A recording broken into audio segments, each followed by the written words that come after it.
다 같이 기도드리겠습니다. 기도합시다. 자비로우신 우리 아버지 하나님, 우리가 하나님을 멀리 떠나 이루어져 있을 때 우리를 사랑하시고 우리가 받아야 될 저주와 심판을 주 예수님께서 대신 담당해 주시고 주님이 흘리신 보배로운 피로 우리의 죄를 영원히 씻어주시고 아무 공로 없이 우리를 구원해 주신 주님, 그 크신 은혜를 진심으로 감사합니다. 우리를 구원해 주심은 이 세상의 것을 주시기 위함이 아니요 영원한 하나님의 나라와 그 영광스러운 기업을 주시기 위함인 줄로 믿습니다. 이제 우리 육신이 세상에 잠깐 사는 동안에도 주님이 우리와 함께 계시고 주님의 말씀으로 우리를 인도해 주시고 지켜주시는 주님, 감사합니다. 우리의 마음과 생각, 우리의 나머지 생에 모두 주님의 자비로운 능력의 손에만 의지합니다.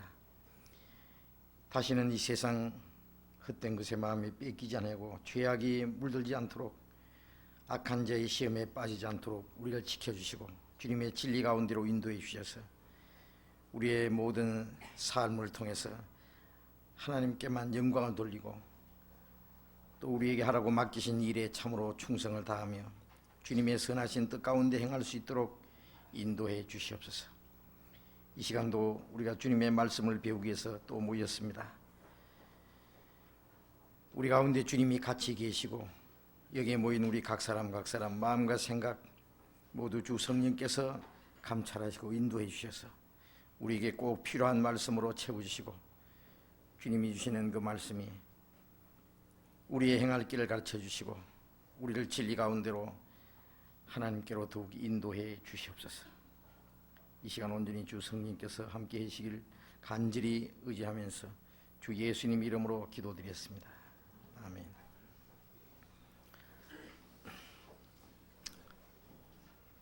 오늘 어쩐지 사람이 많이 오시지 않았는데 처음부터 저 뒤에 멀리 앉아 계시는 분은 왜 그래요? 예? 좀 가까이 오시죠. 예? 멀리 너무 계시면 좀 가까이 오셔요. 예? 이쪽으로. 멀리 계신 분들 얼굴 좀 보게요. 예, 먼저 질문 시간을 드리겠습니다.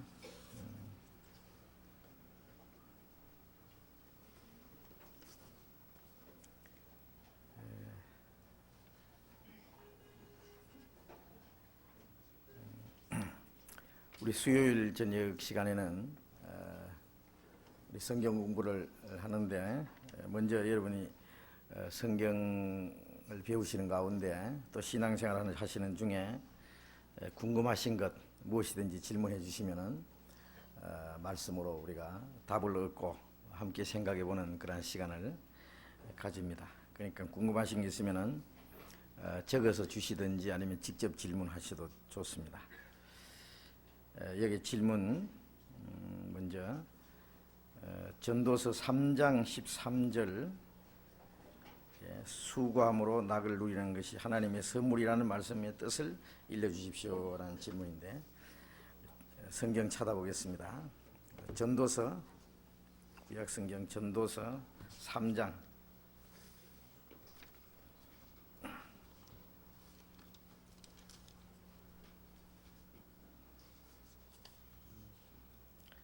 13절 구약성경 전도서 3장 13절 말씀.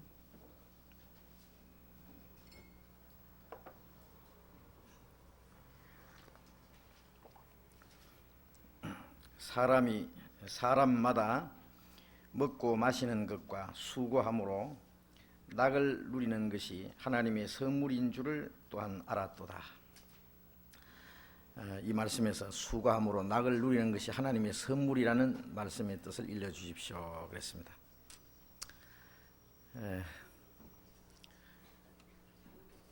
할 수 있으면 여러분들이 이 성경을 읽고 느낀 점을 쭉 좀 말씀해 주시면 재미있겠는데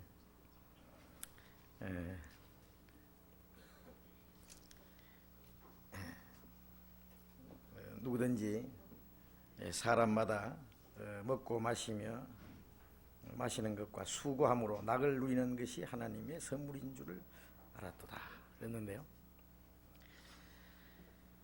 여기서 이제 중요한 것은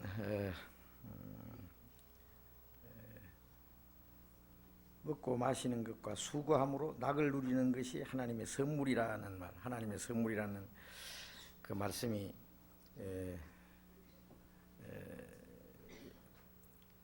여기서 질문하려고 하는 내용 같은데요. 이 전도서를 기록한 사람은 솔로몬입니다. 그런데 이 전도서 내용은 인생의 그 허무함에 대해서 여러 가지 모습으로 얘기를 했습니다. 이 솔로몬은 세상 사람들이 원하는 모든 그 부귀, 영광, 권세, 육신의 모든 향락을 마음껏 다 누리본 사람입니다. 솔로몬보다도 더 영광을 누리거나 이 세상의 어떤 쾌락을 누려본 사람은 아마 없을 겁니다.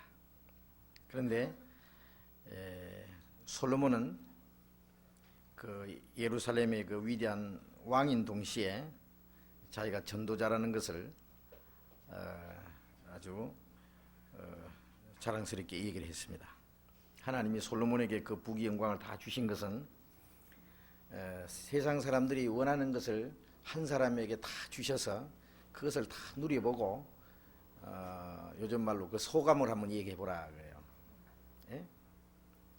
예를 들면은 뭐 영화를 구경 다 시켜놓고는 그 한번 느낌을 한번 말해보라는 식으로 솔로몬이라는 사람에게 하나님이 모든 걸 다 주시고는 다 누려보니까 어떻느냐 그거예요. 다 누려보고 나서 솔로몬이 한 말이 바로 이 전도서의 내용입니다. 전도서 1장을 먼저 한번 봅시다. 1장 2절에 보면은 1절부터 다윗의 아들 예루살렘 왕 전도자의 말씀이라. 예루살렘의 왕인 동시에 전도자라는 것을 얘기했죠. 전도자가 가로되 헛되고 헛되며 헛되고 헛되니 모든 것이 헛되도다. 사람의 헤아려서 수고하는 모든 수가 자기에게 무엇이 유익한고. 자, 헛되고 헛되며 헛되고 헛되니 모든 것이 헛되도다. 응?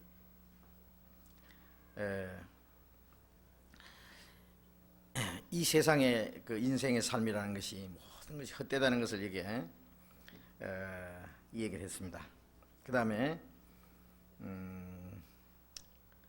또 2장 1절에 보면은 나는 내 마음에 이르기를 차 내가 시험적으로 너를 즐겁게 하리니 너는 낙을 누리라 하였으나 본적 이것도 헛되도다. 내가 웃음을 논하여 이르기를 미친 것이라 하였고 희락을 논하여 이르기를 제가 무엇을 하는가 하였노라. 시험적으로 너를 즐겁게 즉 육신을 한번 즐겁게 해보겠다 그 말이에요. 그리고 마음껏 낙을 누리라. 그러니까 다 해보니까 뭐예요? 헛되다. 웃음을 논하여 미친 것이라. 사람들은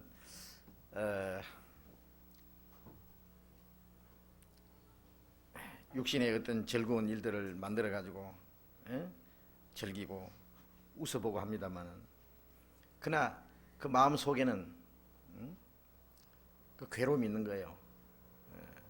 잠언 14장 12절에 있는 말씀처럼 14장 13절에 웃을 때에도 마음에 슬픔이 있고 즐거움 끝에도 근심이 있느니라. 마음속에 근심과 괴로움을 가지고 있으면서 밖으로는 웃는다고 말해요. 그것이 뭐냐? 곧 미친 것이다. 미친 여자가 말이죠. 다른 사람 보기에는 형편없고 그 정신이 약간 돈 사람인데 자기는 그 시간이 제일 즐겁다 그러잖아요. 하나님 보실 때는 아주 형편없는 그 마음의 그 괴로움, 영혼의 문제를 가지고 있으면서 그 육신을 즐겁게 하고 웃어본다 그래요. 그러나 다 지나보니까 그것도 미친 것이다. 희락을 논하여 이르기를 제가 무엇을 하였는가 했노라. 그 다음에 좀 넘어가서 2장 21절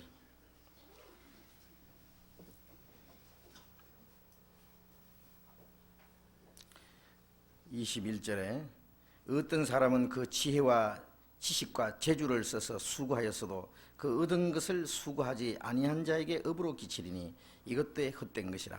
큰 해로다. 사람의 해 아래에서 수고하는 모든 수고와 마음에 애쓰는 것으로 소득이 무엇이랴. 일평생에 근심하며 수고하는 것이 슬픔뿐이라. 그 마음이 밤에도 쉬지 못하나니 이것도 헛되다. 자, 일평생에 근심하며 수고하는 것이 슬픔뿐이라. 그 마음이 밤에도 쉬지 못하는 이것도 헛되다. 자, 사람들이 지혜와 재주를 써서 수고해서 얻은 것을 가지고 있다가 그걸 또 다른 사람에게 업으로 끼친다. 그것도 헛되고, 또 사람이 해 아래에서 수고하며 모든 수고와 마음이 애쓰는 것으로 소득이 뭐냐. 일평생에 근심하며 수고한 것이 슬픔뿐이라. 마음이 밤에도 쉬지 못하는 이것도 헛되도다. 자, 인생의 그 일생 동안 수고하고 고생하고 하는 데서 얻어진 것이 뭐냐. 결국 헛된 것뿐이다 말이에요. 그런데 아까 그 말씀하고는 좀 다르잖아요. 사람이 먹고 마시고 는 것과 수고함으로 낙을 누리는 것이 하나님의 선물인 줄을 알았다. 수고하고 애쓰고 하는 거기에서 얻었다고 하는 그 낙이라든지 즐거움이라든지 그것도 다 헛되고 바람을 잡는 것과 같다. 예? 일평생에 근심하며 수고하는 것이 슬픔뿐이라 그랬는데 여기 낙을 누리는 것이 하나님의 선물인 줄을 알았다 하는 말씀하고 좀 맞지 않는 것 같습니다. 그렇죠? 그런데 다시 넘어가서요.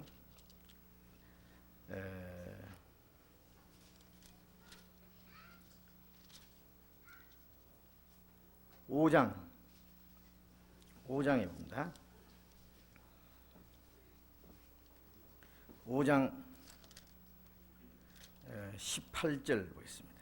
18절은 사람이 하나님의 주신 바 그 일평생에 먹고 마시며 해 아래에서 수고하는 모든 수고 중에서 낙을 누리는 것이 선하고 아름다움을 내가 보았나니 이것이 그의 분복이라. 사람이 하나님이 주신 바 그 일평생에 먹고 마시며 해 아래에서 수고하는 모든 수고 중에서 낙을 누리는 것이 선하고 아름다움을 내가 보았나니 이것이 그의 분복이라. 수고하는 모든 수고 중에서 낙을 누리는 것이 선하고 아름다움을 내가 보았다. 이것이 그의 분복이라. 자, 여기는 선하고 아름답다 그랬죠. 예? 낙을 누리는 것이. 또 19절에 어떤 사람에게든지 하나님이 재물과 부여를 주사 능히 누리게 하시며 분복을 받아 수고함으로 즐거워하게 하신 것이 하나님의 선물이라. 어떤 사람에게든지 하나님이 재물과 부여를 주사 능히 누리게 하시며 분복을 받아 수고함으로 즐거워하는 것이 하게 하신 것이 하나님의 선물이라. 자, 이 세상에 사람들이 수고하고 수고함으로 즐거워하는 것이 하나님의 선물이다. 그런데 여기서 우리가 한 가지 생각하겠습니다. 육신적으로 즐거워하는 즐거움이 있습니다. 그것도 역시 하나님이 주신 거예요. 하나님이 주신 거예요. 그러나 여기서 말하는 것은 이 솔로몬이 하나님이 주신 분복이지만은 하나님의 선물이지만은 육신의 즐거움만 가지고 그것으로 즐거워한다면 그것은 결국 헛된 것이다. 그 유익이 아무것도 없다. 그러나 육신의 즐거움 이상 하나님이 주시는 진정한 또 낙이 또 있다고 말해요. 솔로몬이 자기가 육신적으로 누리는 그 어떤 그 즐거움과 낙에 비교할 수 없는 그 즐거움이 있는데 그것은 하나님이 주시는 것이 있다 그랬어요. 전도서 2장 다시 봅시다. 2장 24절.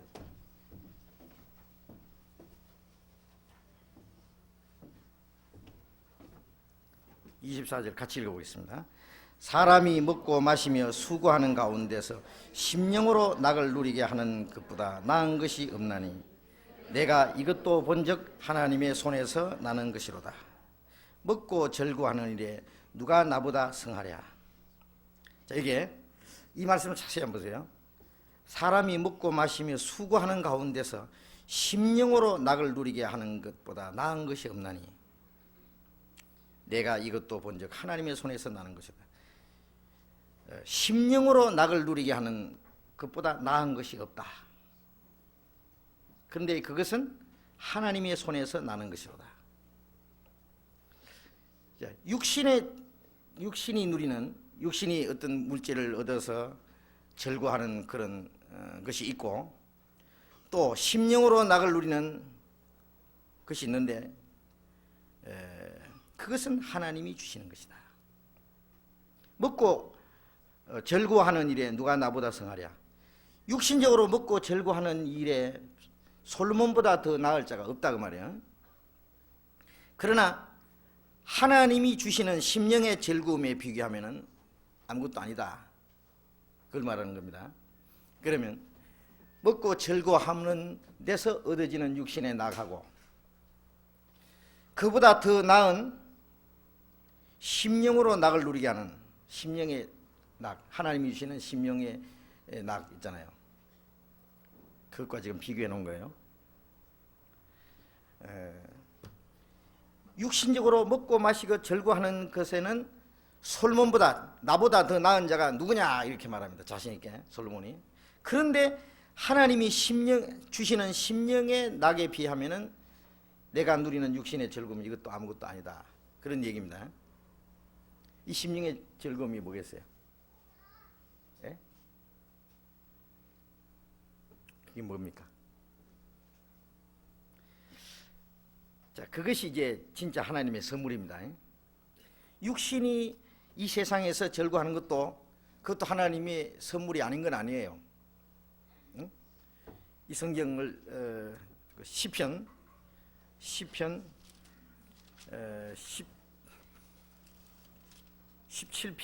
봅시다.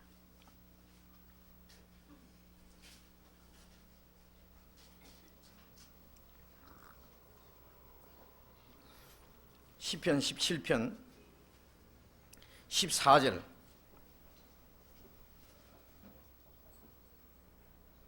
(17장 14절) 다시 읽어봅시다. 여호와여, 금생에서 저희 분깃을 받은 세상 사람에게서 나를 주의 손으로 구하소서. 그는 주의 제물로 배를 채우심을 잊고 잔이로 만족하고 그 남은 산업을 그 어린 아이들에게 유전하는 자니다. 금생에서 저희 분깃을 받은 세상 사람, 그러니까 금생에서 저희 분깃을 받았다고 하는 것은 이 세상에서 자기 받을 거 다 받은 사람이에요. 그 누가복음 16장에 보면은 부자가 매일 화롭게 잔치하는 그 부자같이 금생에서 저희 분깃을 다 받은 사람. 응? 나중에 그 부자가 음부에 들어갔을 때 그 아브라함이 그랬죠. 예? 그 부자에게, 너는 너 저 세상에서 있을 때 네 좋은 것을 다 받았다. 응? 그것도 받은 거예요. 예? 그는 주의 제물로 배를 채우심을 잊고, 이거 뭐예요? 이 금생에서 저희 분깃을 받은 사람이 그 분깃도 누가 주신 거예요? 하나님 주신 거예요. 예? 주의 제물로 배를 채우심을 잊고 자녀로 만족하고, 그것도 하나님이 주신 거예요. 그러나 그걸 주신 것은 그 이상의 것을 찾게 하신 것인데 그것으로 만족하고 말았다 그 말이에요. 예? 육신의 것으로. 예. 주의 제물로 배를 채우심을 잊고 자녀로 만족하고 그 남은 산업을 그 어린 아이들에게 유전하는 자니이다. 참, 이거 굉장하잖아요. 그러나 이 금생에서 저희 분깃을 받은 세상 사람에게서 나를 구하소서, 그러면 거기서 나를 좀 구별해 주십시오. 그게 그 속에 있으면 안 되죠. 이 세상에서 분깃을 받고 그것으로 만족하고 하는 사람들, 거기서만 있으면 같이 망하잖아요. 거기서 우리는 나와서 그보다 더 큰 즐거움을 우리가 얻어야 되는 겁니다. 15절에 나는 의로운 중에 주의 얼굴을 보리니 깰 때의 주의 형상으로 만족하리이다. 나는 의로운 중에, 예? 이거는 우리가 죄 용서함을 받고 하나님의 의로움을 받은 사람이 주님 앞에 설 때에 주님의 의를 의지하고 주님의 얼굴을 뵙는 거잖아요. 내 의를 의지하고 주님 앞에 서는 게 아니죠. 그래서 깰 때 주의 형상으로 만족하리이다. 우리가 주님 앞에 깨어날 때 주님의 의를 의지하고 주님의 형상으로 주님 앞에 설 것, 그것으로 나는 만족합니다. 이 세상 것으로 만족하는 것이 아니고 우리는 주님이 주시는 의로서 주님 앞에 설 때 주님의 형상으로 주님을 맞이할 그 소망으로 만족한다. 그 다음에 또 한 가지, 그러니까 그 앞에 있는 사람하고 뒤에 있는 그 세상 재물로 배를 채우심을 잊고 자녀로 만족하고 하는 그 사람하고, 그 다음에 주님을 볼 때 주님의 형상으로 만족한다는 이 사람하고, 그들이 추구하는 그 행복의 차원이 다르잖아요. 그 다음에 이제 하박국서입니다. 뒤에 쭉 보면은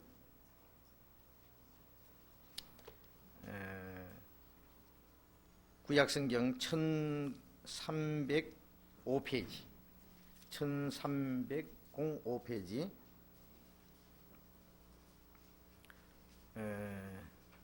하박국 3장 17절 봅니다.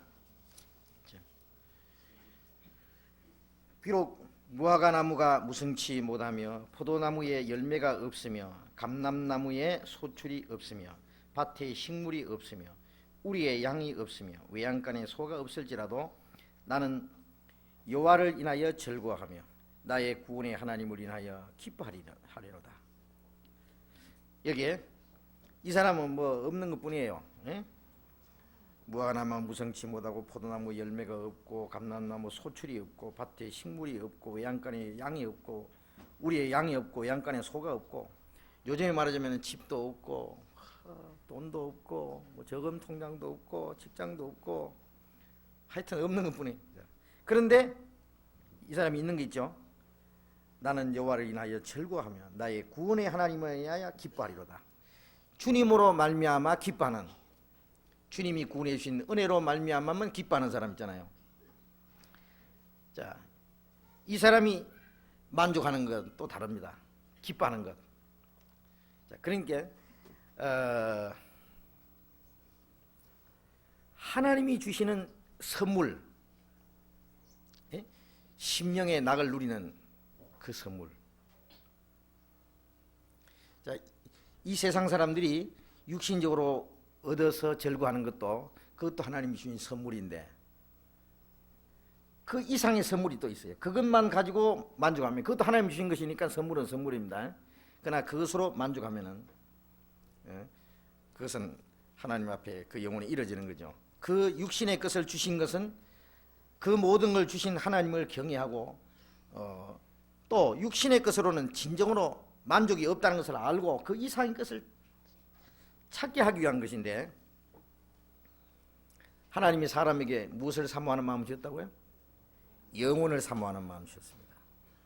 그러니까 자기 영혼의 문제가 영혼이 해결되지 아니하면은, 즉 영생을 얻지 못하면은 심령의 낙이 있을 수 없어요.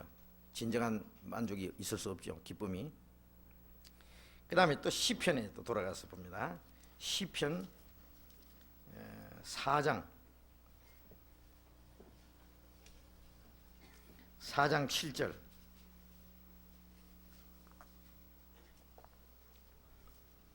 (4장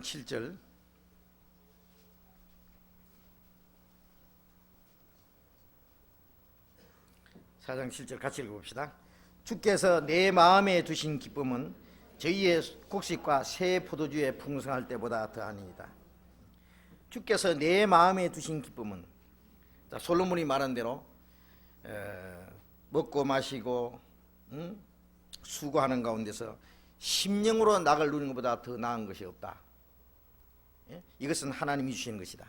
하나님이 주신 것이다. 주께서 내 마음에 두신 기쁨은, 주님이 주신 겁니다.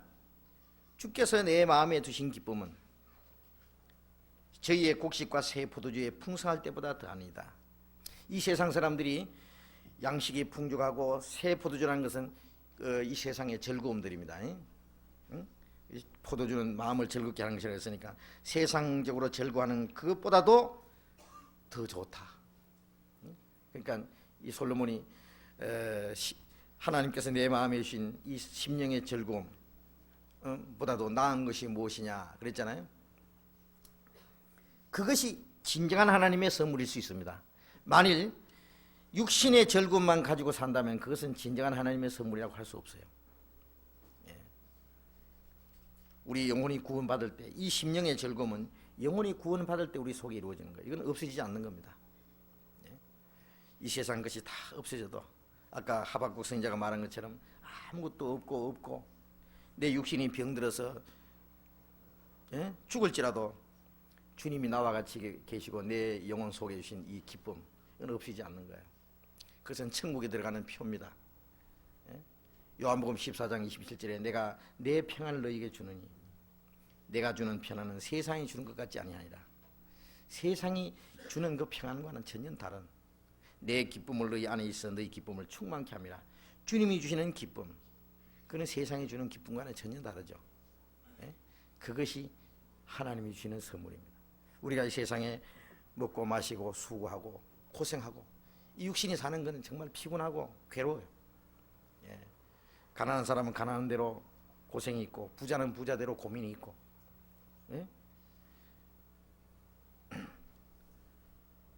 가난하게 살면서 초라한 모습으로 그리고 좀 낮은 음식을 먹으면서 그 괴로운 사람이나 고급 승용차 타고 좋은 집에서 화로운 옷 입고 좋은 음식 먹고 살면서 마음에 괴로워하는 것이나 괴로운 모습은 마찬가지입니다. 그러나 주님이 주시는 그 진정한 심령의 즐거움, 그 구원의 즐거움, 시편 51편에는 다윗이 그랬잖아요. 구원의 즐거움을 내게 회복시키시고, 그렇죠. 구원의 즐거움. 나를 구원의 하나님으로 인하여 내가 기뻐하리로다. 주님이 우리를 구원해 주신 그 기쁨, 그것은 천국에 들어갈 수 있는 하나의 표입니다. 그게 그것이 진정한 하나님의 선물입니다. 그래서 여기서 말하는 전도서에 말하는 것은 인생의 그 무상함과 인생의 그 헛된 생활, 일평생의 그 수고하며 고생하는 것이 헛되다는 것을 쭉 얘기하면서 헛되지 않는 것, 하나님이 우리에게 헛되지 않고 또 진정한 그 기쁨과 그 행복을 여기 하나님 주신다는 그것을 전도서에 쭉 말씀한 겁니다. 그러니까 그것이 바로 하나님의 선물이죠. 그 다음에 또 한 가지 질문입니다.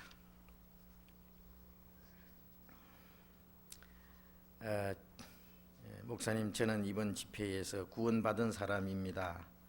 다른 교회를 다니고 있는데 오늘 수요 성경 공부가 있다고 해서 왔습니다. 앞으로의 신앙 생활에 대해서 도움 말씀을 주시면 고맙겠습니다. 먼저 이번 전도 집회에서 구원을 받으셨다니까 좀 함께 주님께 감사드리고 또 축하드립니다. 그런데 우리가 이 집회할 때마다요, 아마 많은 사람이 구원을 받을 것이라고 생각을 합니다. 그러나 누가 구원을 받았는지 그것은 자신이 알고 또 하나님이 아십니다. 또 다른 사람들이 알기까지는 조금 시간이 걸린다고 생각합니다.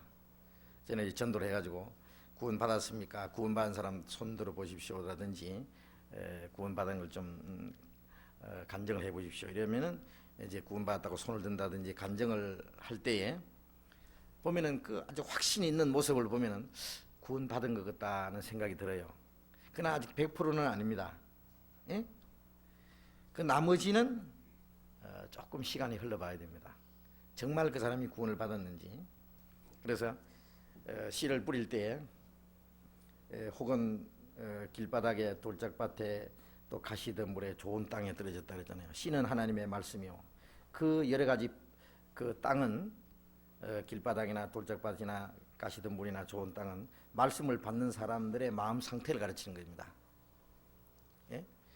길바닥에 떨어진 씨는 기쁜 마음으로 말씀을 받았다고요. 그러나 깨닫지 못하고 있을 때에 마귀가 와서 그 사람이 구원을 받지 못하게 하려고 말씀을 뺏어가는 거다. 어떤 사람은 말씀 받을 때는 기쁘게 받는데 그 시간 지나고 나면은 새카맣게 까먹어요. 그거 없어요. 그만. 왜 그러냐면 새가, 공중의 새가 와서 쪼아 먹어버렸어요. 마귀가 와서 그 사람 구원받지 못하게 하고 그 마음에 있는 말씀을 뺏어간다 그랬어요. 하나님은 그 사람을 믿도록 감동하시고 마귀는 믿지 못하게 방해합니다. 근데 그 사람 마음에 따라서 하나님의 도움을 받지 못하면 마귀한테 뺏겨버려요. 그러니까 에덴 동산에서부터 하나님과 마귀의 투쟁입니다. 사람을 두고. 지금도 한 영혼을 두고 하나님이 구원하시려고 그러고 마귀는 구원 못 받게 방해하려고 그러고. 예? 하나님은 그 사람 마음속에 생명의 빛을 각 사람에게 비치는 빛이라 했잖아요. 마귀는 이 세상 신이 믿지 않는 사람들의 마음을 혼미케 해서 이 복음의 광치, 영광의 광치에 빛이 비치지 못하게 한다고. 고린도후서 4장에 그 비치지 못하게 방해하고 하나님은 비치고. 예? 그래서 우리가 성령의 도움을 받기 위해서는 정말 그 간절한 마음을 가져야 되는데 그 간절한 마음이 없는 사람은 간절한 마음 없이 말씀을 들으면 말씀 좋다 그러고는 그 다음에 성령의 도움이 없으면 마귀한테 그렇게 뺏겨버려요. 그대로 없어져 버려요. 그 다음에 이제 돌짝밭에 떨어진 씨는 조금 싹이 나는 것 같은데 뿌리가 없기 때문에 후에 햇빛이 나니까 그만 말라 죽어버렸다. 그 사람은 말씀을 받을 때 조금 기쁘게 받는 것 같은데 그 말씀이 인하여 환난이나 핍박이 날 때 곧 넘어지는 사람이다. 조금 지날 때 복음 말씀을 들었을 때는 그 기쁘고 좋은 것 같은데 그 때문에 조금 고난과 환난이 닥치면 그걸 못 견디고 그만 넘어져 버려요. 뿌리가 없기 때문에. 물론 그것도 구원이 아닙니다. 그것은 첫 번 사람보다는 조금 나아요. 시간적으로 조금 더 걸려요. 그 다음에 세 번째 사람은 가시덤불이죠. 싹이 나서 조금 자라는 것 같으나 가시의 기운이 눌려서 결실치 못한다. 이생의 염려와 재래의 유혹과 기타 욕심이 있어서 결실치 못하고 마는 사람입니다. 그 사람은 두 번째 사람보다는 조금 나아요. 시간적으로 조금 더 걸려요. 그러나 결국 그 사람도 주님 앞에 결실 못하고 마는. 그 다음에 네 번째, 좋은 땅에 떨어졌다는 것은 말씀을 듣고 깨닫는 자니, 깨닫는 자니, 자라서 30배, 60배, 100배 결실했다. 그 네 종류 사람 중에 확실히 구원받은 것은 네 번째 이 옥토에 떨어진 씨입니다. 그런데 그 사실은 그 네 가지 종류는요, 구원을 받았느냐 안 받느냐 하는 것보다는 그 결과를 얘기하는데 그 구원과 결과는 같은 거예요. 좋은 나무가 좋은 열매를 맺는다 말씀처럼 구원을 확실히 받은 사람은 결실을 맺게 되어 있습니다. 그런데 나머지 세 종류는 말씀을 받기는 받았지만은 끝까지 이제 하나님 앞에 그 열매가 되지 못하고 많은 그 구원이 아니고 마지막 옥토에 떨어진 씨는 말씀을 듣고 깨닫는 자다. 그래서 결실을 한다 그랬어요. 그래서 저는 이 말씀을 받고 기뻐하는 사람들이 어느 시간이 지날 때까지 좀 지켜봅니다. 정말 확실히 구원을 받았으면은 그 구원받은 그 생명은 점점 달라지고 확실해집니다. 열매 맺기까지. 그래서 저는 그 구원을 받은 사람에게 구원을 받은 것은 자기가 알고 하나님도 아셔요. 그런데 그 옆에 있는 다른 사람이 알기까지는 조금 시간이 걸립니다. 시간이 걸립니다. 그래서 로마서 3장은 하나님 앞에서 믿음으로 의롭다함 받는 것을 가르치고 야고보서 2장은 사람 앞에서 의롭다함을 받는. 그래서 야고보서 2장은 네가 믿음이 있으면 행함을 보이라. 나는 행함으로 네 믿음을 보이겠다. 너는 행함이 없는 믿음을 어떻게 보일래? 그런 말이거든요.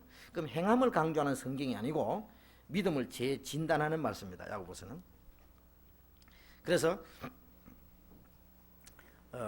구원을 받은 사람은 그 복음을 깨달았다고 하는 그것이 너무나 귀한 것인데 그 시간부터 예를 들면 싹이 하나 났으면은 그게 그 결실할 때까지 아주 좀 필요한 모든 조건을 갖춰줘야 돼요. 예? 싹이 나는 것도 중요하지만은 그것이 결실하기까지 잘 가꾸는 것 더 중요합니다. 그렇죠? 그래서 우리 하나님의 생명 우리 속에 심겨지고 말씀이 우리 속에 이루어졌으면은 너희가 거듭난 것이 썩어질 씨로 된 것이 아니요 썩지 않을 씨로 된 것이니 살아있고 항상 있는 말씀으로 되었다.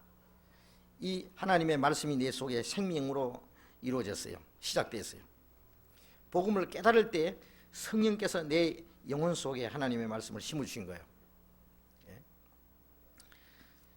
그래서 그 하나님의 생명이 내 속에서 이제 성장해 가야 되는데요. 그것은 성장하기 위해서는 적당한 모든 조건이 이루어져야 됩니다. 식물이 하나 자라는 과정도 그렇고 어린 아이가 태어날 때도 태어나는 것 중요하지만 올바로 자라는 것 더 중요합니다. 태어났지만 올바로 성장하지 않으면 안 돼요. 그래서 그 식물이 자랄 때도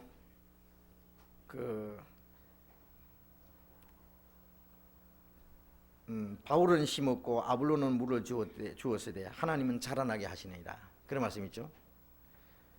바울은 말씀을 심었고 아볼로는 말씀을 구원받은 사람을 말씀으로 성장하게 했다고 말해요. 물을 준다. 그 다음에 하나님은 자라나게 한다. 그래서 심는 일이 있고 물 주는 일이 있고 자라게 하는 그런 과정이 틀림없이 있어요. 또 어린아이가 태어나면 태어날 때도 아빠 엄마가 낳아주셔서 자기가 생명이 태어났고 동시에 자라날 때도 지 혼자 못 자랍니다. 부모님과 온 가족들의 보살핌을 받으면서 자라야 됩니다. 그 자랄 수 있는 모든 조건을 마련해 주지 않으면 안 돼요. 우리가 구원받았을 때 구원받는 것도 구원받을 수 있는 그 성령의 도우심과 먼저 구원받은 사람들이 그 도움을 통해서 그 생명이 시작됩니다. 먼저 구원받은 사람들이 도움이 없이는 그 복음을 깨닫지를 못해요. 혼자서는 복음 못 깨닫습니다. 듣지도 못하니 어찌 믿으리요. 그렇죠? 전파하는 자가 없이 어찌 들으리요. 지도하는 사람이 없으니 어찌 깨달을 수 있느냐. 이래 돼 있잖아요. 그러니까 구원받으려면 꼭 먼저 깨달은 거듭난 사람을 만나야 됩니다. 그리고 듣고 깨닫도록 되어 있어요. 그 다음에 구원받은 후에는 어떻게 하냐. 구원받은 후에 그 구원받은 사람들을 통해서 또 그 속에서 자라게 하십니다. 예. 저는 구원받은 이후에 그것을 몰랐어요. 예. 저는 신학교 다니다가 그 채플 시간에 그 경건의 시간에 말씀 듣다가 깨달았기 때문에요. 깨닫고 나서 한 가지 깨닫고 나니까 이제까지 내가 종교생활을 했는 게 있잖아요. 이제 이걸 종교생활이라고 그러죠. 과거에는 열심히 한다고 생각했는데 강단에서 2년간 설교도 하고 그랬는데 이게 참 하나님과 상관없다는 거 알았어요. 그리고 이제 구원받고 나니까 이제 주변에 있는 사람들 보니까요, 거듭나지 못한 것을 제가 이제 느껴져요. 그리고 제가 과거에 존경하던 목사님들도 왜 이것을 가르쳐주지 않았을까? 나중에 알고 보니까 가르쳐주지 않은 것이 아니라 가르쳐줄 수가 없어요. 그래서 모르는 거예요. 그러니까 그 사람들은 열심으로 그냥 지식적으로 교리적으로 도덕적으로 가르친 것이지 생명을 심어주지는 못한 거예요. 그래서 나중에 그걸 알았죠. 그리고는 이제 제 혼자 이 성경을 들고 한 4년간 전도한다고 얼마나 고생을 했어요. 4년 후에 발견한 것이 뭐냐면 구원받은 그리스도인들의 그 교제라는 것을 발견한 거예요. 4년 후에 비로소. 말하자면은 어린아이가 나자마자 엄마 돈 벌어 오겠습니다. 아버지 감사합니다 하고는 집을 나가가지고 돈 버는 거예요. 나자마자. 되겠어요? 어린아이가 태어나면은 부모를 위해서 뭘 하려고 생각하지 말고 그 부모님 품에 안겨서 젖을 먹고 무럭무럭 자라야 됩니다. 자라는 것이 할 일이에요. 우리가 구원받고 나면은 어떤 사람은 그래요. 내가 더 충성하고 봉사하고 뭐 말하는 그 하나님의 뜻이 아니에요. 먼저 자라야 됩니다. 자라야 뭘 하지. 내 신앙이 먼저 자라야 돼요. 자라려면 어떻게 해요? 자랄 수 있는 그 환경이 만들어져야 되는데 그것이 구원받은 성도들의 그 교제 속에서 말씀을 공급받아야 됩니다. 그래서 구원 받고 나면은요 예를 들면 각자 다니던 교회 있잖아요. 본교회라고 하는 거. 본교회. 예? 이 본교회라는 말을 이제 많이 쓰는데 구원받고 나면 본교회가 따로 있느냐 그거예요. 성경에 말하는 이 교회는 사실 이 건물하고는 전혀 상관없는 겁니다. 건물하고는 상관없고 그리스도의 몸된 교회라고 하는 것은 그리스도의 몸된 교회가 몇 개예요? 머리가 하나고 몸이 하나입니다. 오순절부터 주님 오실 때까지 전 세계적인 교회가 사실은 하나예요, 하나. 그 교파가 무슨 교파든지 상관이 없고 어떤 교회든 상관이 없고 거기서 말하는 하나의 교회라고 하는 것은 다만 한 가지, 확실히 거듭난 사람들이 성령으로 말미암아 연합된 무리, 그게 교회입니다. 예루살렘에서부터 시작해서 안디옥 교회, 로마 교회까지 바울 사도가 계속 전도했고 그 다음에 계속 담임이 교제했고, 그리고 성도들은 전부 말씀으로, 사도들만 왔다 갔다 한 것이 아니라 성도들도 전부 교제하고, 그리고 어떤 말씀을 주면 계속 돌아가며 말씀을 읽고, 그들이 전부 하나였어요. 지역도 다르고 유대인, 예루살렘인 유대인 교회나 안디옥의 이방인의 교회나 로마에 있는 멀리 있는 교회나 서로 교제하고, 그리고 바울 사도가 전도해서 구원받은 사람이 로마에 가 있으면은 로마에 있는 그리스도인과 저 멀리 있는 바울과 교제하고, 그 편지를 주고받고 하고. 그러니까 구원받고 나면은 이 교파 관념도 없어지고 네 교회 내 교회도 없어지고, 다만 한 가지 중요한 것은 확실히 거듭난 그리스도인들, 거듭나서 주님이 머리가 되고, 사람이 머리가 아닙니다. 목사가 머리가 아니고 유명한 신학 박사가 머리가 아니고 주님이 머리예요. 주님이 몸된 교회, 예수님이 머리고 그리스도의 몸된 교회라는 말은 머리가 명령하는 대로 이 몸이 움직입니다. 머리가 생각하고 계획하고 명령하는 것을 몸이 실천하는 거예요. 머리 대신 주님의 뜻을 행하는 그게 교회입니다. 그럼 머리의 뜻이 몸에 전달되고 그것을 실천하는 것이 이 신경입니다. 이 몸. 성령께서 그것을 머리 대신 주님의 뜻을 깨닫게 하고, 이 몸 속에는 생명이 있고 그리고 힘이 있습니다. 그 생명과 힘은 머리의 뜻을 행하기 위한 것입니다. 그래서 그 한 성령의 가르침을 받고 한 성령의 인도를 받고 한 성령의 도우심을 따라서 살아가는 그 그리스도인들의 무리 있습니다. 먼저 베드로전서 2장을 공부해 보겠습니다. 베드로전서 2장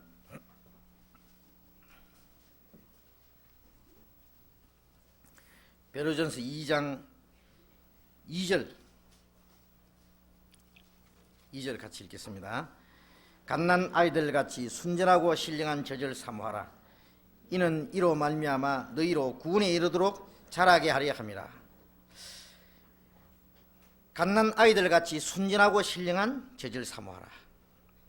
자, 구원 받았으면 갓난 아이죠. 갓난 아이 같이 순전하고 신령한 젖을 사모하라. 신령하고 순전한 젖이 뭐예요? 말씀입니다. 이는 이로 말미암아 너희로 구원이 이르도록 자라게 합니다. 구원 받았는데 또 구원이 이르도록이 뭐냐? 이 구원은 달라요. 자라는 구원이 또 있어요. 영혼 구원이 있고, 그 다음에 내 성품이 변화되고 생활이 변화되는 그 구원이 있습니다. 그 구원을 이루라 그랬죠. 그 구원에 이르도록 자라가는 구원이 또 있어요. 우리의 마음과 생활이 변화되는 구원입니다. 3절에 너희가 주의 인자하심을 맛보았으면 그리하라. 주의 인자하심을 맛보았다는 것은 주님의 은혜를 깨달았으면 그렇게 해야 된다고요. 자, 그런데 순전하고 신령한 젖을 먹고 자라야 되는데 어디서 젖을 빨아먹어요?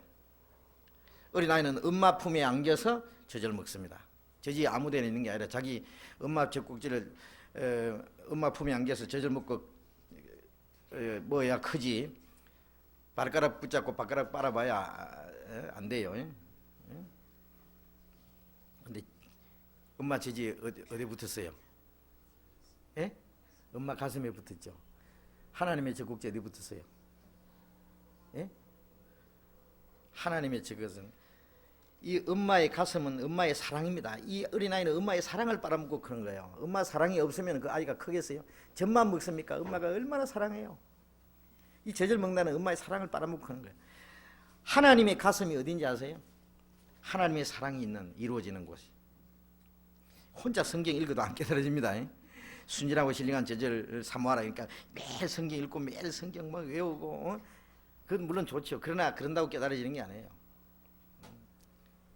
우리가 구원받을 때도 그리스도인들 교제 속에서 말씀을 깨닫고 구원받은 것처럼 구원받은 성도들의 교제. 요한일서 4장을 봅시다. 요한일서 4장 12절. 요한일서 4장 12절 같이 읽어봅시다. 어느 때나 하나님을 본 사람이 없으되 만일 우리가 서로 사랑하면 하나님이 우리 안에 거하시고 그의 사랑이 우리 안에 온전히 이루느니라. 어느 때나 하나님을 본 사람이 없으되 만일 우리가 서로 사랑하면 하나님이 우리 안에 거하시고. 하나님이 어디에 계시느냐? 서로 사랑하는 사람들 가운데. 서로 사랑하는 사람들이 누구예요? 그리스도인의 교제입니다. 우리가 서로 사랑하면 하나님이 우리 안에 거하시고 그의 사랑이 우리 안에 온전히 이루느니라. 서로 사랑하는 사람들 가운데 하나님이 계시잖아요.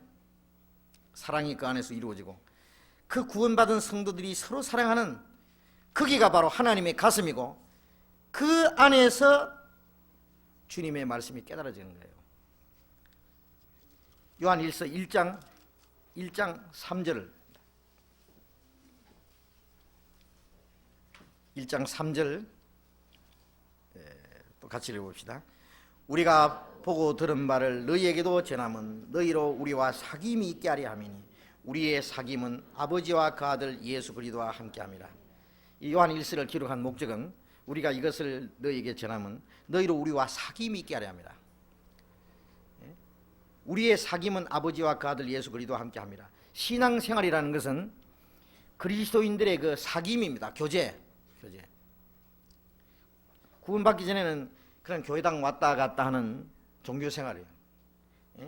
열심히 교회 가고 열심히 기도하고 열심히 찬송 부르고 봉사하고 그 다음에 열심히 하나님을 위해서 노력하려고 하고 그러면 돼요. 그러나 구원받은 이후의 신앙생활은 그게 아니에요.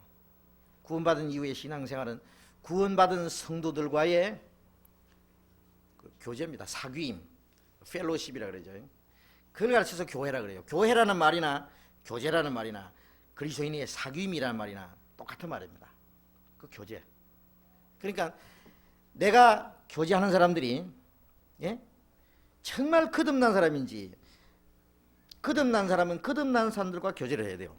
거듭난 사람이 거듭나지 않는 사람과 교제하려는 것은 마치 이 교회라고 하는 것은 주님이 모퉁이 머릿돌이고 거기서 산돌처럼 연결돼서 신령한 집이 돼간다고 했는데 산돌이 죽은 돌 사이에 끼어 있을 수 없어요. 산돌끼리 거듭난 사람들과 거듭난 사람들이 연결돼서 쭉 그 교제가 이루어지고 거기가 신령한 하나님의 집이 돼간다 그랬어요. 산돌은 산돌끼리 연결돼야 돼요. 거듭난 사람은 거듭난 사람끼리 교제입니다. 내 옆에 내가 참으로 신앙적으로 교제하는 사람이 거듭난 사람이고 정말 성령 인도를 받고 주님을 사랑하는 사람인지 거듭나지 못한 사람인지 그걸 알아야 됩니다. 이 사람이 거듭난 사람인지 거듭나지 않은지도 모르고 그게 무슨 사귐이 됩니까? 그건 사귐이 아니고 종교생활이에요. 그리고 이 무리가 한 성령의 가르침을 받아야 돼요. 그 교제 안에는 예를 들면 가정이 있으면 거기는 그 아버지가 말이죠. 그 가정에 필요한 걸 다 공급해 줘요. 자녀들에게 필요한 걸 다 공급해 줘요. 하나님은 우리를 구원하실 뿐 아니라 구원받은 성도들 무리 안에다가 집어넣어 놓고 그게 하나님의 가정이에요.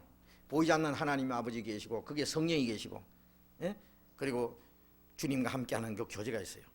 그게 필요한 것을 다 공급해 주십니다.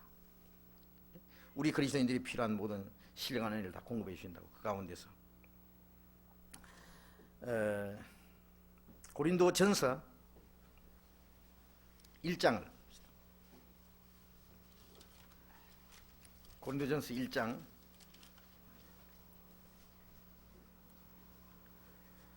9절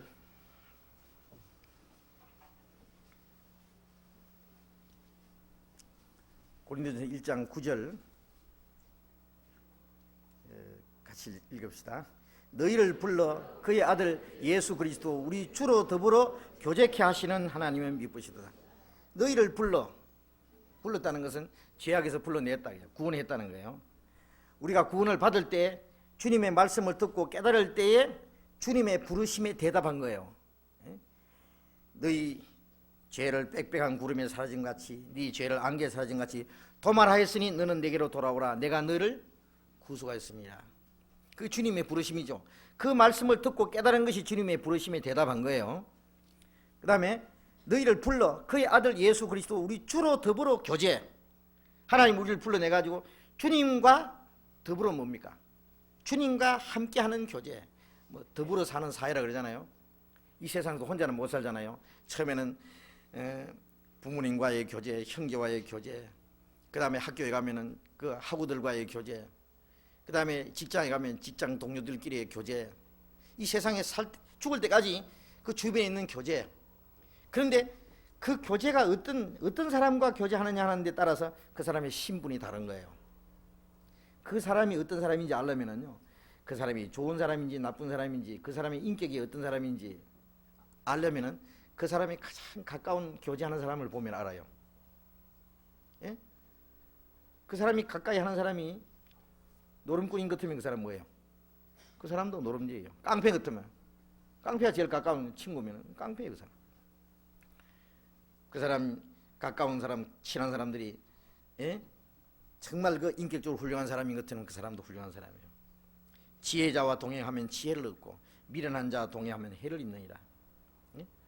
우리 지혜자는 물론 예수님이고, 그리고 예수님과 함께하는 교제, 우리 주로 더불어 교제케 하시는 하나님의 뜻이다. 그 교제가 뭐냐? 신앙생활이에요. 그럼 신앙생활은 교제입니다. 교제. 지금 말이죠. 지금은 무슨 교회라는 거 간판 탁 붙여놓고, 그 다음에 건물 탁 있고, 그 다음에 일정한 시간에 일정한 장소에 모여서 예배 의식을 행하고 이렇게 하지만은, 이게 천주교가 시작될 때까지요, 서기 300년까지 그런 거 없었어요. 교회당 따로 없고, 예배 의식 없고, 교파 없고 그랬습니다. 구원받은 사람들이 집에서 모였습니다. 그래서 성경에 보면은 아무개 집에 있는 교회, 브레스가 알로아와 그 집에 있는 교회, 눈바와 그 여자의 집에 있는 교회, 아키뽀와 그 집에 있는 거예요. 집에서 그리스도인들이 모였다고요.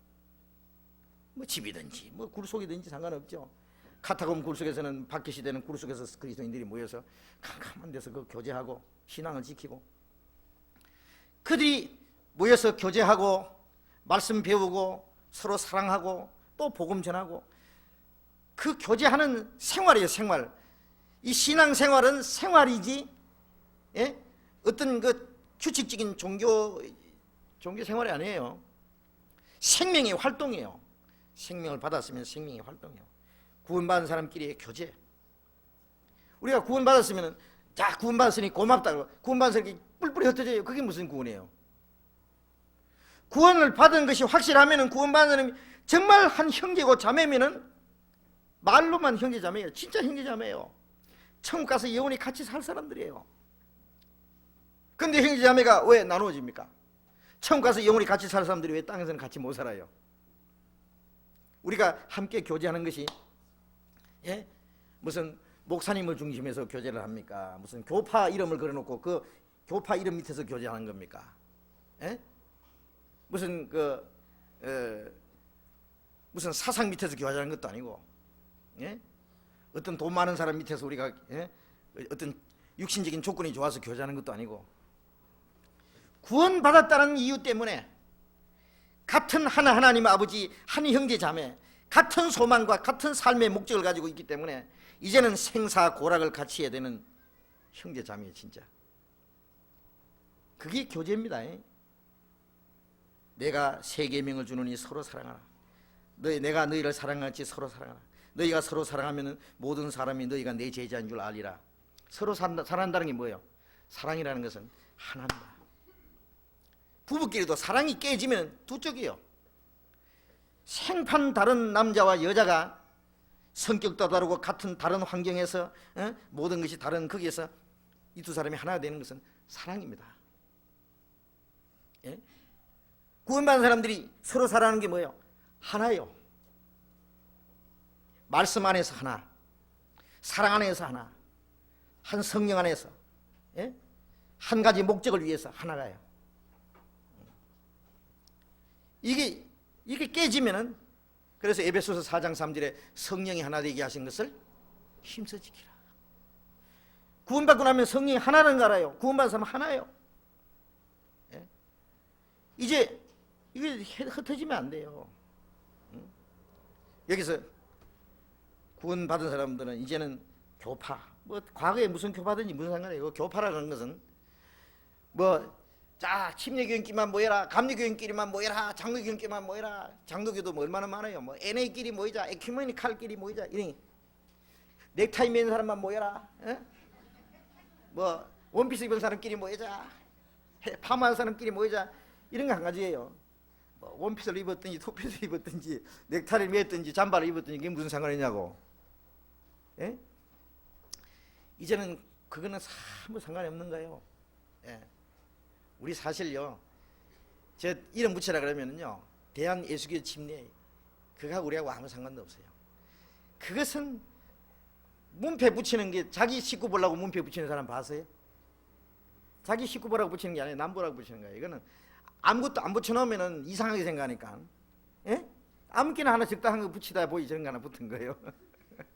그게 우리하고 아무 상관없는 거예요. 그러니 성경에 진짜 그 이름을 찾으려면은 그리스도의 몸된 하나님의 교회, 그것이 완전한 이름입니다. 교회 이름은 그리스도의 몸된 하나님의 교회. 성경에 있는 교회 이름은 그뿐이에요. 그런데 이제 야착한 무슨 교파 이름은, 이거는 할 수 없이 다른 사람이 붙이니까, 안 붙여놓으면 또 이상하게 생각하니까 그렇게 하나에 붙인 거예요. 그래서 그런 거하고 상관도 없고, 이제는 무슨 교파든지, 예? 또 어느 교회 다녔든지 그 상관없어요. 구원받고 나면은 우리는 이제 한 형제 자매, 서로 사랑하라는 계명을 지켜야 돼요. 너희가 서로 사랑하면 모든 사람이 너희가 내 제자인 줄 알리라는 말은, 우리가 서로 사랑하면 다른 사람이 우리가 그리스도의 제자라는 걸 알아요. 안다는 것은 구원받게 된단 말이에요. 구원받게 된단 말이에요. 예? 우리가 그리스도의 제자라는 증거가 뭐예요? 서로 사랑하는 거예요. 저는 예수 믿는 사람들이요, 똑같이 예수 믿는 사람들이 예수 믿는 사람끼리도 미워하고 막 싸우고 나눠지고, 예수 믿는 사람 길에 만나서 저 사람 당신 당신 예수 믿든 말든 나하고 무슨 상관이냐 이래요. 그거 왜 그러냐? 진짜 믿는 거 아니에요. 진짜 믿는 사람인지 알려면은, 믿습니까? 죄송합니다만 언제 거듭나신 일이 있습니까? 저 사람이 상대편에서 거듭난 사람 같으면 어떻게 해요? 예, 거듭났습니다. 저도요, 20년 동안은 막 뭐가 뭔지 모르고 댕겼는데 어느 날 그런 하나님의 은혜를 깨닫고 확실히 구원받은 일이 있습니다. 저는요, 집사 생활을 30년 하다가 구원받았습니다. 구원받은 사람끼리 만나면요, 원수 땅에서 동정 만난 것보다도 반가운 거예요. 예? 제가 이스라엘 여행하다가 거듭난 사람 만난 그 얘기 드렸잖아요. 미국 사람이 저한테 먼저 그쪽에서 우리를 보고 물어본 거예요. 본어게인 크리스찬이냐고. 이쪽에서 거듭났다 그러니까 얼마나 좋아하는지, 그 멋있게 생긴 그 일본 미국 여자가요, 이 동양 사람 키 조만하고 코 납작한 사람 손 붙잡고 마이 브로더 어쩔 줄 모르고, 예? 멀리 떨어져서 그렇지 아마 가까이 있으면 굉장히 같이 참 친하게 지낼 수 있을 겁니다. 아마. 응? 정말 그 구원을 받았는지를 확인하고 확실히 구원받았으면은 그 다음에는 정말 이제 형제 자매, 진짜 천국 영원히 같이 살 사람이에요. 육신의 형제 자매가 그게 비교가 되겠습니까? 예? 혈통으로나 육적으로나 사람의 뜻으로 난 것이 아니에요. 하나님께로 난 거예요. 육신으로 난 것은 몇십 년짜리. 예? 저도 제 누나가 5이 있는데요. 예? 그 누나 중에 제일 큰 누나는 구원받고 돌아가셨고, 그 다음에 2분은 아직 거듭나지 못했고 2분은 거듭났어요. 근데 구원 못 받은 누님들은 할 수 없이 의무적으로 누님이라고 하는 것이지 이 사랑이 안 가요. 예? 근데 육신적으로 상관없는 사람도 참으로 거듭났고 주님 안에서 살아가는 저 형제 자매가 거듭난 사람이 확신하면 어찌 그리 사랑이 가는지. 예? 정말 이 세상에서 평생도록 같이, 예? 주님 앞에 가는 날까지 같이 교제하고 같이 사랑하고 주를 위해서 함께 협력하고 살다가 주님 앞에 가는 거예요. 그것이 교제입니다. 예? 구원받고 나면은 나는 이제 내 생명을 하나님께 속한 거예요. 내 마음대로 못해요. 나는 하나님 주님의 어린 양이에요. 목자는 누구예요? 주님이에요. 목사가 목자입니까? 어떻게 생각하세요? 예수님이 베드로야 내 양을 먹이겠어요? 네 양을 먹이겠어요? 내 양을 치라. 주님의 양을 부탁한 거예요. 주님의 양을 돌보는. 사실 목사는 목자가 아닙니다. 목사도 거듭났으면 자기도 양이에요. 좀 굵은 양, 좀 앞서가는 양이 돼요. 예? 목자가 가면은 그 뒤에 어미 양이 굵은 양이 따라가고 뒤에는 작은 양들이 쫙 따라가잖아요. 그렇게 되는 거예요.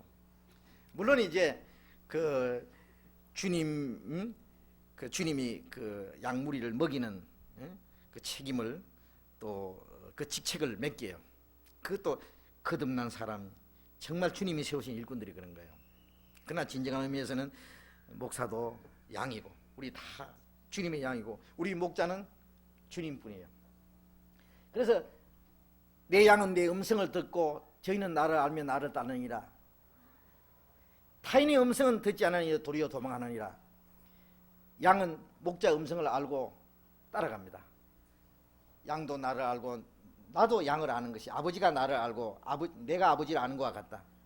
나도 주님을 알고 주님도 나를 아세요. 그리고 목자의 음성을 듣고 따라가요. 목자의 음성이 뭐예요? 이 말씀인데, 거듭난 사람은 이 말씀을 분별할 수 있는 기가 있습니다. 입이 맛을 변별한 같이 기가 말을 분별치 아니하느냐. 욥기에 그런 말씀이 있어요. 입이 말이죠, 뭘 먹다가 맛이 좀 이상하면 상했다고 탁 토해버리잖아요. 그것처럼 말씀이 들어보면은 이 말씀 분별한, 거듭나면은 이 귀가 열립니다. 귀머거리 귀가 열리잖아요. 말씀 듣는 귀가 열려요. 제가 과거에 대구에서 신학교 다닐 때요, 제가 제일 존경하는 목사님, 제 신학교 교장 목사님 정말 존경했어요. 얼마나 설교를 잘하시는지. 그래서 설교할 때는 막 기침까지라도 참 기록한다는 생각을 가지고 막 쓰는 거예요. 막 속기로 막 쓰고는 집 와서 그걸 또 다 정리를 해요. 그러고는 탐복을 해요. 얼마나 잘했냐. 그런데 구원 딱 받고 나니까요, 완전히 달라요. 대단히 미안합니다만 어떻게 보이냐면 유치원 선생처럼 보여요. 차원이 완전히 달라요. 신학적으로, 교리적으로, 문학적으로, 철학적으로, 아주 조직적으로 아주 세련되게 잘 하시는데 그게 뭐 하나 생명이 빠진 거예요. 참 이상해요. 안 들어와요. 저게 아닌데 탁, 예? 불쾌한 마음이 들어요. 이 말씀을 분별할 수 있는 귀가 딱 열립니다. 타인의 음성은 듣지 아니하니 도리어 도망하느니라. 누가 하든지 참으로 말씀을 깨닫고 그 속에서부터 우러나서 하는 것인지, 책을 보고 배워서 교리적으로 말하는 것인지, 지식적으로 말하는 것인지, 참으로 깨닫고 속에서 우러나와서 성령을 하는 것인지 딱 분별합니다. 분별한 기가 있다고. 그래서 그 말씀을 듣고 주님을 따라가는 거예요. 우리가 주님이 양이면 주님의 음성을 듣고 주님을 따라가야 되지. 앞에서 설교하는 사람이 참 거듭난 사람인지 거듭나지 못한 사람인지, 정말 성령을 하는 것인지, 지금 자기 육신적으로 하는 것인지, 그걸 모르고 망에 따라가면 그게 뭐예요? 어떤 사람은 그래요. 박 목사도 좋고 이 목사도 좋고 김 목사도 좋고 감람나무 말도 들어봐도 그것도 그럴 것 같고, 또 뭐 내가 예수란 사람 뭐야 문선명이 말 들어봐도 그것도 일리가 있는 것 같고, 어느 부흥 강사 말 들어봐도 그렇고, 어느 신학자 말도 들어봐도 다 좋다. 뭐가 좋아요? 좋긴 해. 예. 뭐가 뭔지 모르는 거예요. 그 분별을 못하는 거예요. 주님의 양은 주의 음성을 듣고 주님을 따라갑니다. 그 주님의 음성을 분별할 수 있는 힘이 없으면 안 돼요. 예. 그는 어린 아이도 분별하는 힘이 있습니다. 구원받고 나면은 과거에 그렇게 잘 들리던 설교가 안 들어요. 그래서 어떤 사람들 걱정이 돼가지고 물어요. 이상합니다. 내 마음이 교만해서 그렇습니까? 전에는 목사님 말씀이라면 무조건 싹 받아들였는데 아멘 했는데 이제는 안 받아들입니다. 판단이 딱 가고. 이 사람 왜요? 그 귀가 열려서 그래요. 귀가 열려서요. 그 정상이에요. 예? 금방 율법 얘기했다가 은혜 얘기했다가 뒤죽박죽이에요. 예? 열심히 해야 간다고 했다가 믿어야만 된다고 했다가, 그러니까 자기 마음에서 깨달은 게 아니라 책 보고 하니까 막 이제 짬뽕이죠. 예? 그래서 저도 그 라디오 방송에서 이제 목사님도 설교하는 거 들으면 한참 잘 나가다가 옆으로 빠져요. 그 이상해요. 거듭나야 된다, 뭐 구원이 어떻고 얘기하다가 또 가서는 막 육신의 복 받아야 된다고 막 또 강조하고, 예? 뭐 무슨 성령의 능력을 받아야 되고 무슨 병 고침 받아야 되고 그걸 더 강조해요. 예? 그리고 뭐 구원도 받지도 않는 사람에게 예? 일단 다 구원받은 것처럼 이제 간주를 하고 또 얘기를 하고. 사실요, 구원 그러지만은요, 참으로 받은 사람이 얼마나 되겠습니까? 요즘에 구원이란 말이 너무 유행이 돼가지고요. 예? 제가 구원받을 때만 해도 62년도, 그러니까 10월 30일, 지금 30년이 지났습니다. 그때만 해도요, 구원받았다 그러면 구원 어떻게 받냐고, 죽어봐야 알지 이랬다고요. 근데 지금 많이 달라졌어요. 30년 만에요. 지금 뭐라 하냐면 다 받았대요 또. 정말 받았으면 얼마나 좋겠어요. 그런데 받지도 않고 받았다고 하니 이게 또 문제입니다. 그래서 아무리 받았다 해도요, 정말 받았냐고 꼬지꼬지 따지면요, 아니에요. 딴 거예요. 그러니 받지도 않은 사람들 일단 받았다고 참 안심시켜 놓으니 이게 문제입니다. 예?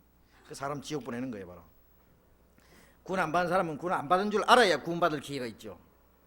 병이 있는 줄 알면 고칠 길이 있는데, 죽을 병이 걸렸으면서도 괜찮다고 그럼 어떻게 고칩니까? 못 고치죠. 그래서 이 구원받은 그리스도인의 신앙생활은 아무 교회나 다니는 거, 내가 다니던 교회니까 무조건 다닌다, 그게 아니에요. 그건 얼마나 무치게만 이긴지 몰라요. 예? 뭐 이런 얘기하면 꼭 이 교회 나오라는 것처럼 들릴지 모르지만 저는 종종 얘기합니다. 여기 계신 분들 다 아시지만 우리 교회보다도 더 성경 잘 가르치는 있으면 다 가시라고. 우리 교회보다도 성경을 더 잘 가르치고 복음을 더 정확하게 전하는 데 있으면 안녕히 가십시오. 그리고 저한테도 얘기해 주십시오. 저도 가게. 저도 가야지. 저 혼자 남아서 어떻게 해요. 근데 왜 안 가느냐면 아직 우리보다도 더 좋은 데가 발견 못했어요. 솔직히 말해서요. 어떻게 생각하세요? 우리 말고도 복음 전하는 사람들이 있어요. 뭐 우리만 복음 전한다는 얘기 아니에요. 오해하면 안 돼요. 차라리 우리나라 말고 외국에는요, 정말 거듭난 사람들이 많습니다. 미국에도. 예? 미국에 구원받은 사람들 그 교회, 진짜 교회들이 있어요. 물론 가짜 교회도 많죠. 그러나 한국보다는 미국이나 유럽이 더 많을 거예요. 거듭난 사람들이. 우리나라에요, 지금 교회당 많고, 지금 세계에서 제일 큰 교회가요, 50개 교회를 며칠 전에 그 신문에 나왔는데 보셨어요? 우리나라가 뭐 전체 50개 그 세계적인 그 큰 교회 50개 중에서 우리나라가 뭐 20몇 개요? 25개인가 뭐 27개인가 우리나라에 있어요. 굉장한 거죠. 정말 한국처럼 십자가에 많이 보이고 교인 많은 나라도 좀 드물 거예요. 그런데 말이죠, 외형적으로는 굉장한데 속에 내용을 들어가 보면은요, 이건 또 문제가 많아요. 문제입니다. 불교하고 유교하고 무당 구다는 거고 막 섞어가지고요. 응? 외형적으로는 굉장한데 질적으로 들어가면요, 이게 문제입니다. 예? 그런데 미국에도 거듭난 사람들이 있는데요, 우리처럼 이 복음을 이 아주 알기 쉽게 누구든지 안 믿는 사람도 처음부터 듣기만 하면은 복음을 다 깨달을 수 있도록 이렇게 아주 자세하게 그 복음을 전해서 다 깨닫게 하는 그런 전도 방법은 세계적으로 없는 것 같아요. 이상해요. 전도하는 방법을 얘기하는 겁니다. 또 구원을 받았을 뿐 아니라 구원받은 사람들이 말씀으로 쭉 공부하는 것도요. 우리가 뭐 성경 공부하는 것이 무슨 책 보고 하는 겁니까? 우리에게 필요한 말씀 하나님이 주셔요. 그런데 우리가 전하는 이 내용이 세계적으로 어디에 내놔도 손색이 없습니다. 우리 탭이 말이죠. 지금 주일하고 수요일 탭이요. 엄청나게 지금 녹화되고 녹음돼가지고요. 한국뿐 아니라 세계적으로 나가는데 이 탭을 듣고 깨달은 사람들이 너무 많아요. 얼마 전에는 공항에서 말이죠. 공항에서 청소하는 사람 있잖아요. 청소하는 분이 이 공항 그 대합실에 누가 탭을 뭘 이렇게 보따리를 하나 내버리고 갔더래요. 보니까 그 안에 탭이 들었어요. 카세트 탭이. 내버리려고 하다가 이거 다른 거 녹음이나 해서 쓰자 하고 가져가가지고는 우연히 이렇게 꼽아가지고 돌려봤대요. 그러니까 설교거든요. 처음부터까지 듣다가 구원을 받았어요.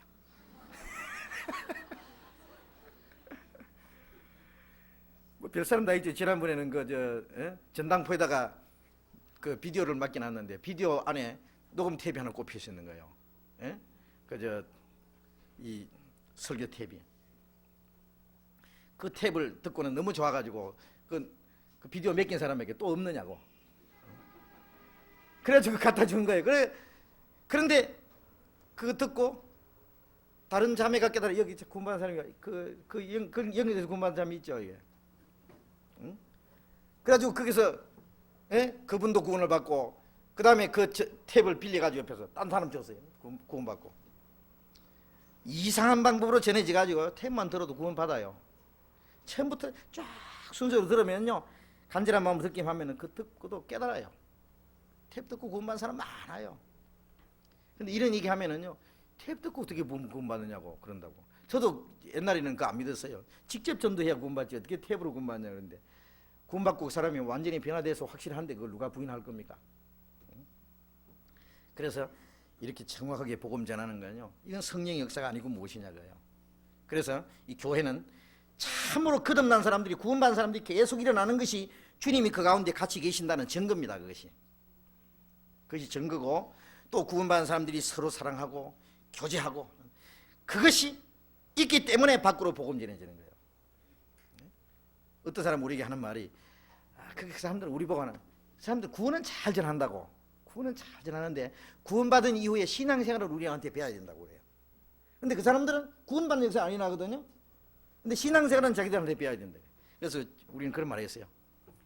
애가 애 낳는 거 봤나? 어른이 애 낳는다고. 신앙이 성장한 사람들 가운데서 거듭난 역사가 일어난다고. 그러니까 우리 안에는 신앙생활도 있어요. 구원만 전해지는 게 아니라 구원받은 이후에 신앙생활도 있기 때문에 그 가운데 주님이 역사하시고 그래서 또 다른 사람이 구원받는 역사가 일어나요. 구원받는 역사가 안 일어나는 것은 겉으로 아무리 경건한 척하고 아무리 잘 믿는 것 같아도 거기서 계속 거듭나는 역사가 나타나지 않으면 그것은 하나님 보실 때는 죽은 거예요. 그 사람들이 구원받은 사람이라고 할지라도 그것은 육신적으로 말하자면 다 늙어서 폐경기가 지나간 사람들이에요. 알겠습니까?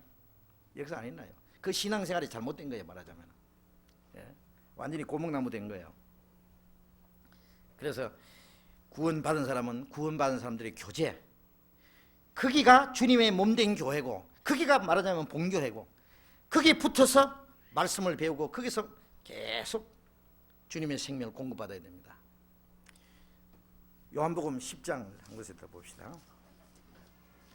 요한복음 10장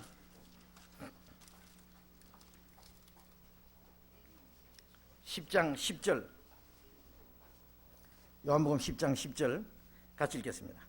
도적이 오는 것은 도적질하고 죽이고 멸망시키는 것뿐이요 내가 온 것은 양으로 생명을 얻게 하고 더 풍성히 얻게 하려는 것이라. 내가 온 것은 양으로 생명을 얻게 하고, 생명을 얻게 하고는 구원입니다. 그 다음에 더 풍성히 얻게 하려면 말은 계속적으로 공급해 주시는 거예요. 우리가 구원받을 때도 주님의 그 은혜로 생명을 받음으로 그저 받은 거잖아요. 구원받은 거잖아요. 구원받은 이후의 신앙생활도 우리 힘으로 하는 것이 아니라 더 풍성히 공급해 주시는 생명을 받음으로써 되는 거예요.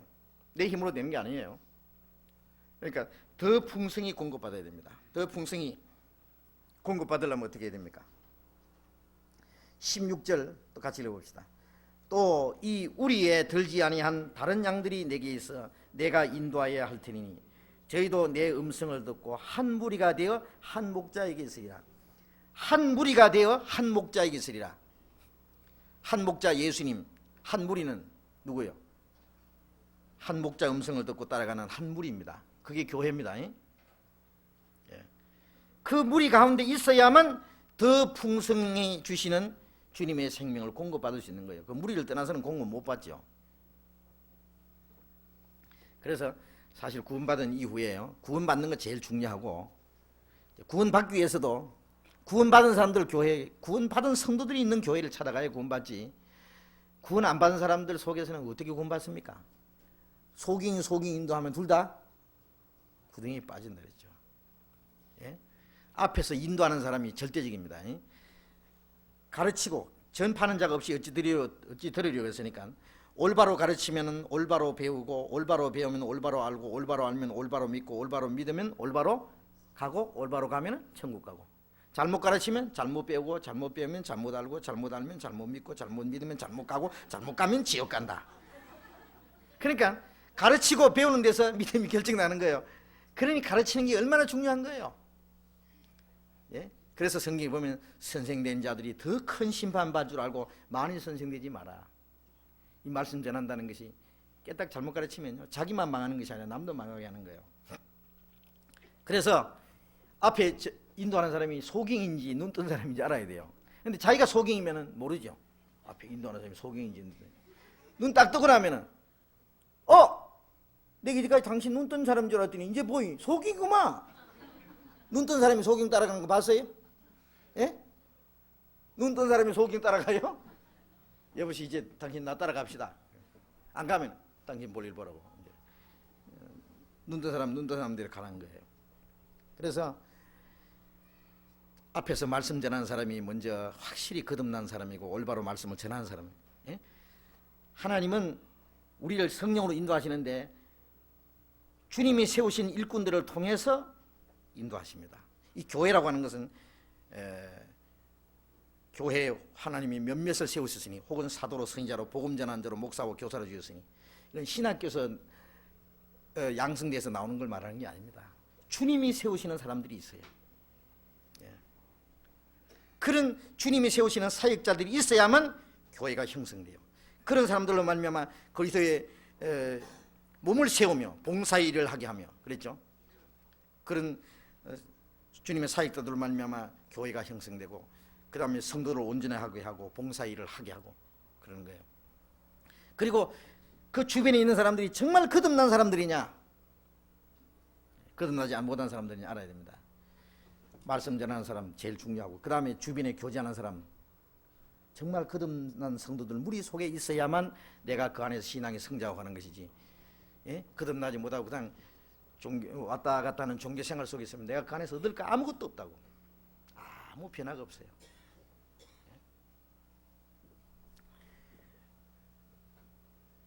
그래서 이 교회를 올바로 선택하고, 거기에 내가 이것이 주님의 몸된 교회고 주님의 성령이 함께 하시는 교회인지, 그게 내 안에 지체로서 붙어 있을 때 주님 안에 내가 쓰임을 받는 거예요. 이런 문제에 대해서는요, 다음 주일날 구원받은 이후에 그리스도인 신앙생활에 대해서 좀 자세히 말씀드리려고 하니까 이 시간에는 이만큼만 말씀드리고요. 그래서 계속 성경을 배운다고 하는 것이 가장 중요합니다. 우선 구원받을 때도 말씀을 배움으로 구원받았고, 깨달음으로, 구원받은 이후의 신앙생활도 말씀을 배움으로써 내 마음과 생활이 변화되는 가운데서 신앙생활이 이루어지는 것이니까요. 그 다음에 또 질문이 올라왔는데, 개인적인 말씀을 드리고 싶습니다. 괜찮을지 모르겠습니다. 오빠가 2월 13일에 구원을 받았는데 교제를 나올 수가 없습니다. 사업을 하는데 오빠는 성공하고 싶어 합니다. 회사에서 취급하는 물건이 사람들께 인식이 안 좋아서 힘들어 합니다. 다른 사람 30년 버는 돈을 1년에 벌기 때문에 365일 쉬는 날이 없습니다. 오빠도 그만두고 싶어하는 마음이 있지만은 1,000만 원이라는 돈을 투자했기 때문에 그만두지 못하고 있는 상태입니다. 너무 힘들기 때문에 오빠도 주님께 기도하고 있습니다. 어떻게 해야 할지 지혜를 부탁합니다. 아휴, 힘드네요 보니까. 지난 2월 13일에 구원을 받았는데 이 사업하는 것 때문에 교제를 못 하신다 그겁니다. 근데 자 물론 많은 돈을 투자를 했기 때문에 그만둘 수도 없고 또 다른 사람이 30년 버는 돈을 1년에 벌 수 있기 때문에 이런 돈을 벌는데 이걸 이제 그만둘 수가 없다 그거예요. 자, 이럴 경우 어떻게 하면 좋을까요? 자문에 보면 그런 말씀이 있어요. 적은 소득이 의를 겸한 것이 많은 소득이 불의를 겸한 것보다 낫다. 그런 말씀도 있습니다. 또 마른 떡 한 조각만 있고 화목하는 것이 육신이 집에 가득하고 다투는 것보다 낫다. 그게 뭐예요? 마른 떡 한 조각은 진짜 예수님은 마른 떡 한 조각 같은 분입니다. 그런데 그 주님만 모시고 내가 가난해도 주님으로 만족하는 것이 육선이 먹을 고기가 가득하고 다투는 것보다도 뭐예요? 육신적으로 부유하면서 마음의 다툼이 있으면 무슨 소용이 있어요? 확실히 구원을 받은 사람은요, 아무리 돈이 많고 아무리 부유해도 혹시 신앙생활을 올바로 못하면 마음에 절대로 편안이 없을 거예요. 만일 예수 안 믿는 사람처럼 주일날 교제도 못 나오고 신앙생활도 못하고 성경도 못 배우고 주님을 위해서 사는 생활도 없고 그런데 돈은 잘 벌어지고 육신적으로는 잘 되고 재밌다고 합시다. 만일 거기서 계속 재미있고 그것으로 편안하고 그러면 그 사람은 저쪽 동네 사람입니다. 그 사람 속에 생명이 없어요. 생명이 있다면요 그것으로 만족할 수가 없어요. 절대 만족할 수 없어요. 차라리 그런 거 아무것도 없어도 주님 한 분으로 만족하는 거예요. 그런데 이 교제를 전혀 나올 수가 없다는데, 이 교제 나올 수 없다는 것은 교회 나올 수 없다는 겁니까? 주일도 못 나오고. 이 질문하신 분이 모르겠는데 아마 교회를 못 나오시는 것 같아요. 365일 쉬는 날이 없다 그랬으니까 이러면은 돈 버는 목적이 어디 있어요 도대체가? 돈 벌기 위해서 돈 법니까? 이러면 돈의 종이에요. 사람은 돈을 지배하고 돈을 내가 주장하고 내가 돈을 벌어서 내 뜻대로 써야 되는데 이 돈에 내가 끌려가면은 돈이 주인이고 내가 종이에요. 그렇잖아요? 지는 자는 이기는 자의 종이라 그랬어요. 고린도전서 7장 23절에 보면은 너희는 값으로 사신 것이니 사람들의 종이 되지 마라. 사람의 종도 되지 말고 돈의 종이도 되지 말고 무엇의 종도 되지 말아야 돼요. 우리는 사는 목적이 뭡니까? 구원받은 이후에 사는 목적은 먹든지 마시든지 무엇을 하든지 하나님의 영광을 위해서 해야 됩니다. 내가 올바로 신앙생활을 하고 그리고 하나님께 영광을 드리는 그것이 사는 목적이요. 내가 주님 뜻대로 살다가 주님 뜻대로 죽어도 만족한 거예요. 살든 죽든지 주님 뜻대로 가난해도 좋고 요거도 뭐도 좋고 그리고 내가 주님 뜻대로 살고자 하면 주님은 나를 결코 버리지 않습니다. 죽고자 하는 자는 살고 우리가 주님 뜻대로 살려고 하는 것은 육신적으로 희생하는 것 같아요. 모든 걸 포기해요. 어떨 때는 직장도 내 신앙생활에 맞지 않으면 포기할 때도 있다고. 내가 아무리 띠돈이 벌어지는 것 같아도요 이것이 주님의 뜻에 합당치 못하면 그 통째로 포기할 수도 있어요. 그렇잖아요? 마귀는 뭐라고 해요? 내가 절만 하면은 간단하게 머리만 숙이면은 아니 천하 영광을 다 준다는데 마귀가 예수님께 시험했잖아요. 양심만 약간만 굽히면 옆구리로 돈이 막 들어오는 수가 있는데 어떻게 할까요? 약간만 굽히면 돈이 들어오는데 마귀 장난이에요. 예. 우리가 신앙을 지키기 위해서는 많은 것을 포기하고 육신적으로 손해볼 때가 많아요. 예? 모세는 믿음으로 바로의 공주의 아들이라 칭함을 거절했어요. 도리어 하나님의 백성과 함께 고난받기를 잠시 죄악의 낙을 누리는 것보다 더 좋아하고 그리스도와 함께 그리스도를 위하여 능력 받는 것을 애굽의 모든 보화보다 더 큰 재물을 여겼으니 이는 상 주심을 바라봅니다. 히브리서 11장 24절에 그런 말씀이 있죠. 그래서 믿음으로 바로의 공주의 아들이라는 그 자기에게 주어진 그 자유와 영광을 헌신자같이 내버렸어요. 하나님의 백성과 함께 고난받는 것을 잠시 죄악의 낙을 누리는 것보다 더 좋아했다. 그리스도를 위해서 받는 능력을 애굽의 모든 보화보다 더 큰 재물을 여겼다. 우리의 재물은 뭐예요? 주님 뜻대로 사는 거예요. 주님 뜻대로 살면은 이 세상에서 내게 필요한 것도 주시고 그 다음에 영원한 하나님의 영광도 우리에게 주셔요. 우리가 이제는 구원받은 후에는 내가 하나님의 자녀요. 먹든지 마시든지, 예? 아니 내게 필요한 모든 것 주님이 아셔요. 내게 필요한 것을. 너는 무엇을 먹을까, 무엇을 마실까, 무엇을 입을까 염려하지 마라. 이 모든 것이 너에게 있어야 할 것을 너희 아버지께서 아시느니라. 그런 염려는 다 이방인들이 구하는 것이다. 부모 없는 고아들이 구하는 것이다. 우리 고아입니까? 너희는 머리털까지 다 해신받았다. 오늘 머리털, 이 머리 감다가 몇 개 빠졌는지 몇 개 새로 났는지 다 아신다고. 나는 속눈썹도 못 세지만은 나는 믿고 또 의지하면 내 모든 형편 잘 아시는 주님 늘 간수해 주실 것을 내가 확실히 아네. 그것도 믿어야 돼요. 내 수단 방법대로 살아가는 게 아니에요. 주님의 도우심으로 내가 주님 뜻대로 살면은 주님이 내게 주시는 상급으로 사는 거예요.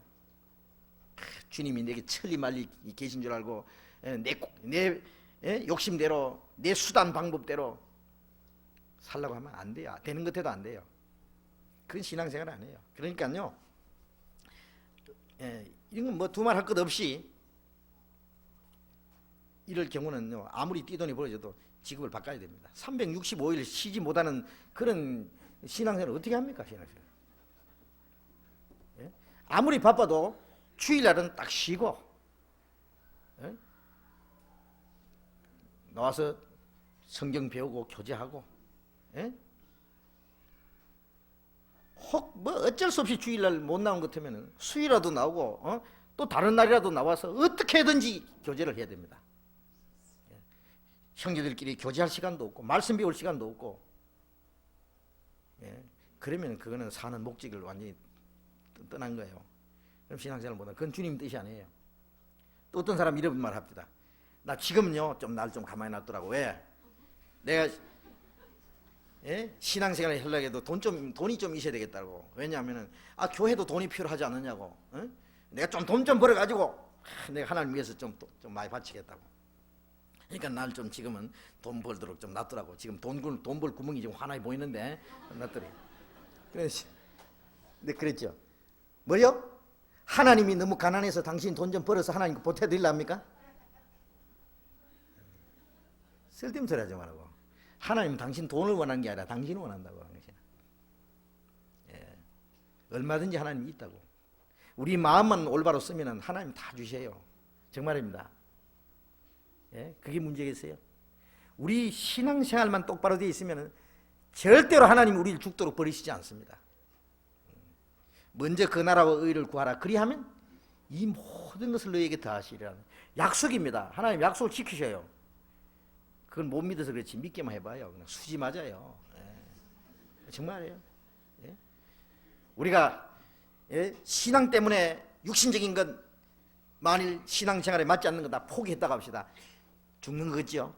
조금만 있으면 사는 길이 생겨요. 주님이 살게 하신다고. 그게 믿음으로 사는 거예요. 그러니까 우리가 이제 믿음으로 행하고 보는 것으로 행하지 않는다 그랬죠. 우리 육신적으로 계산에 맞춰서 하면은 안 맞아요. 그러나 주님이 우리와 함께 계시고 우리를 도와주신다는 걸 믿으면은 이건 문제될 거 없어요. 구원을 받았으면은 그래야 되는데 이제 구원받은 지 얼마 안 되시니까 신앙이 아직 자라지 못했으니까 신앙이 자라지 못하면은요 이건 이길 힘이 없다고. 그래서 신앙이 자라지 못한 상태에서 너무 생활 속에 빠져 사니까요 얼마나 괴롭겠어요. 예? 그래서 육신적으로도 너무 힘드시겠네요. 그러니까 직업을 바꾸시도록 하는 게 좋겠습니다. 이러면은 좀 손해를 보시더라도 다른 사람에게 그걸 인계를 한다든지 해가지고 좀 수입이 적더라도 적은 수입이 의를 겸한 것이 많은 수입이 악을 겸한 것보다 낫다 그랬으니까 좀 돈 적게 벌더라도 신앙생활을 하도록 그런 방법을 해보세요. 예? 그렇게 말씀드리고 싶습니다. 또 한 가지 항상 말씀으로 깨우침을 주셔서 감사하고 또 저를 건강을 위해서 항상 기도하신답니다. 고맙습니다. 전도하려고 할 때에 간혹 받는 질문이 있는데 어떻게 대답해야 할지 몰라서 여쭙습니다. 날 때부터 비정상적으로 태어난 사람은 판단할 만한 이성이 없으므로 천국에 갑니까? 그들은 왜 비정상적으로 태어났을까요? 예를 들면 이제 그 말하자면 지체 부자유자라든지 좀 뭐라 할까 정신질환자나 또 뭐 정신박약 아들 이런 것을 말하는 것 같아요. 글쎄요, 왜 비정상적으로 태어났을까요? 그런데 그런 사람들은 판단할 만한 이성이 없어서 어떻게 구원을 받을 수 있는지 천국에 가느냐 그랬는데 글쎄 그런 문제에 대해서는요 성경에 자세히 기록되어 있지 않기 때문에 저도 잘 모르겠는데요. 다만 하나님이 그런 사람을 아마 특별히 불쌍히 여겨서 그런 사람도 참으로 그 마음속에 그 정신적으로는 그래도 간절히 그 영적인 갈등이 있으면은 하나님께서 구원을 받게 하실 거예요. 구원을 받는 것은 무슨 머리가 영리해가지고 정신적으로 똑바라가지고 구원받는 것이 아니니까 혹시 그 정신적으로는 좀 문제가 있고 육체적으로 그 어떤 결함이 있어도 그 영적인 갈등, 하나님을 찾고자 하는 마음이 간절한 사람들은 하나님께서 구원받을 어떤 기회를 주실 거예요. 제가 그런 사람 중에 구원받은 사람들을 봤어요. 그 지체 부자유 아들 구원받은 애들이 있어요. 확실해요. 예? 그래서 정신적으로 어떤 그 이상이 있는 사람들은 물론 정신이 그런 것이 좀 온전해져야 되겠죠. 물론. 그런데 그런 사람들이 있으면은 옆에서 좀 도와줘야 됩니다. 정신병이 있으면 정신병원에 가서 좀 치료를 받는 것도 필요해요. 그래가지고는 좀 정상적으로 된 상태에서 복음을 듣도록. 그런데 누구든지 옆에 구원받은 사람들의 도움이 필요합니다. 아무리 그 정상적인 사람도요 옆에서 구원받은 사람들이 그 도와주는 일이 없으면 참 구원받기 어려워요. 그러니까 자기가 찾는 마음과 옆에 구원받는 사람 도와주는 그런 그 양면적인 것이 필요해요. 내가 아무리 구원받고 싶어 해도 옆에서 도와주는 사람이 없으면 안 되고, 예? 또 도와주는 사람이 간절히 구원받은 사람이 간절히 그 구원 옆에 다른 사람이 구원받기를 위해서 기도하고 도와주면은 그 사람이 구원받을 수 있는 기회가 있어지고. 그러니까 이런 사람이 있을 때는 옆에 다른 구원받은 사람들이 도움이 필요합니다. 성경에 보면은 중풍병자 걸린 사람 있잖아요. 그 사람이 네 사람이 침대에 메고 침상체 예수님 그 계신 그 지붕을 뚫고 내렸다 그러잖아요. 그 사람은 중풍병자가 자기 힘으로 예수님 앞에 온 것이 아니고 그 예수님을 믿는 네 사람, 네 친구 때문에 그 사람이 주님 앞에까지 왔어요. 그래서 예수님이 그 중풍병자에게 네 죄 사함을 받았느니라 그랬잖아요. 먼저 그 중풍병 고쳐주는 것보다도 그 사람 병을 먼저 죄를 먼저 사해 주셨어요.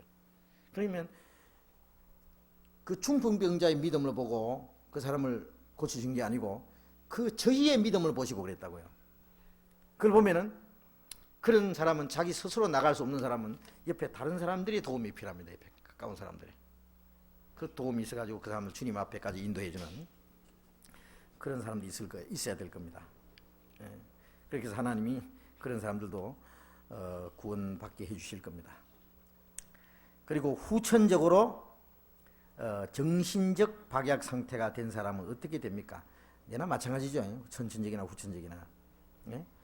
그런 사람도 옆에서 참으로 위해서 기도해주고 하면은 그 하나님의 기적이 나타나면은 그 하나님께서도 그 깨닫게 해주신다든지 고쳐주시든지 하실 거예요. 그러니까요. 아무리 정상적인 사람도요. 그 정상적인 사람도 구원 못 받은 사람이 너무 많아요. 박야가뿐 아니라. 그래서 이런 사람도 자기의 어떤 그 스스로 영혼의 갈등이라든지 하나님을 찾고자 하는 간절한 마음이 있으면은 예? 하나님께서 구원받을 어떤 길을 연결시켜 줄 겁니다. 에티오피아에서 예루살렘까지 마차 타고 다니면서 예배하러 다녔던 그 구스넷이 있잖아요. 예? 하나님께서 빌립을 보내가지고 복음을 전했잖아요. 왜 빌립을 보냈냐면 그 간절히 찾는 마음이 있기 때문에 보내주셨어요. 고넬료에게는 베드로를 보내주셨고 간절히 찾는 사람은 그 전도해 줄 수 있는 사람 만날 기회를 주십니다. 예? 그래서 그런 사람도 영적인 갈등이 있다든지 그러면 또 구원받을 기회를 주실 것이고 또 옆에 다른 구원받은 사람들이 있어가지고 가까운 친척이나 친구나 있어가지고 그 사람을 위해서 참 구원받도록 도와주고 하면은 그런 사람이라고 구원 못 받는다고 우리는 단정할 수 없어요.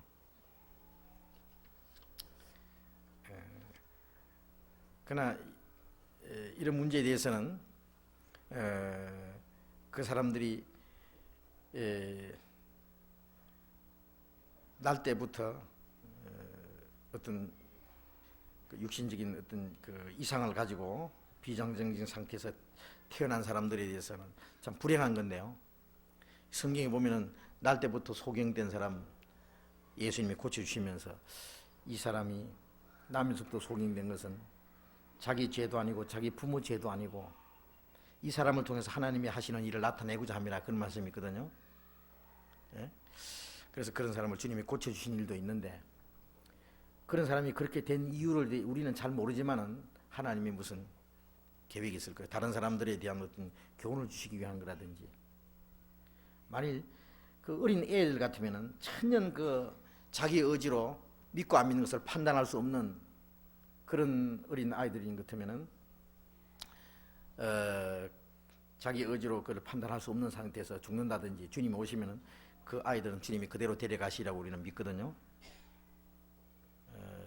그런 어린 아이뿐 아니라 날 때부터 천년 자기 의지로 아무것도 분별할 수 없는 그런 사람들은 어린 아이들과 같은 입장이 있지 않은가 그런 생각도 해봅니다. 하여튼 하나님은 공의로운 하나님이기 때문에 잘 억울하지 않게 해주실 거예요. 자기 의지로 천년 뭐 도저히 믿고 안 믿는 것을 판단할 수 없는 그런 사람들은 하나님이 또 달리 취급해 주시겠죠. 오늘 저녁에는 사도행전을 공부하려고 했는데요. 시간이 많이 갔어요 벌써. 우리 사도행전 1장을 우선 잠깐만 펴보십시다. 사도행전 1장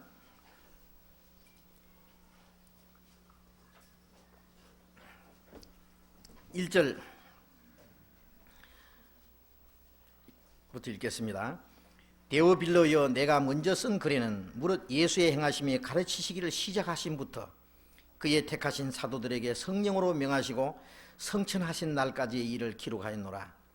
해 받으신 후에 또한 저희에게 확실한 많은 증거로 친히 사심을 나타내사 40일 동안 저희에게 보이시며 하나님 나라의 일을 말씀하시니라.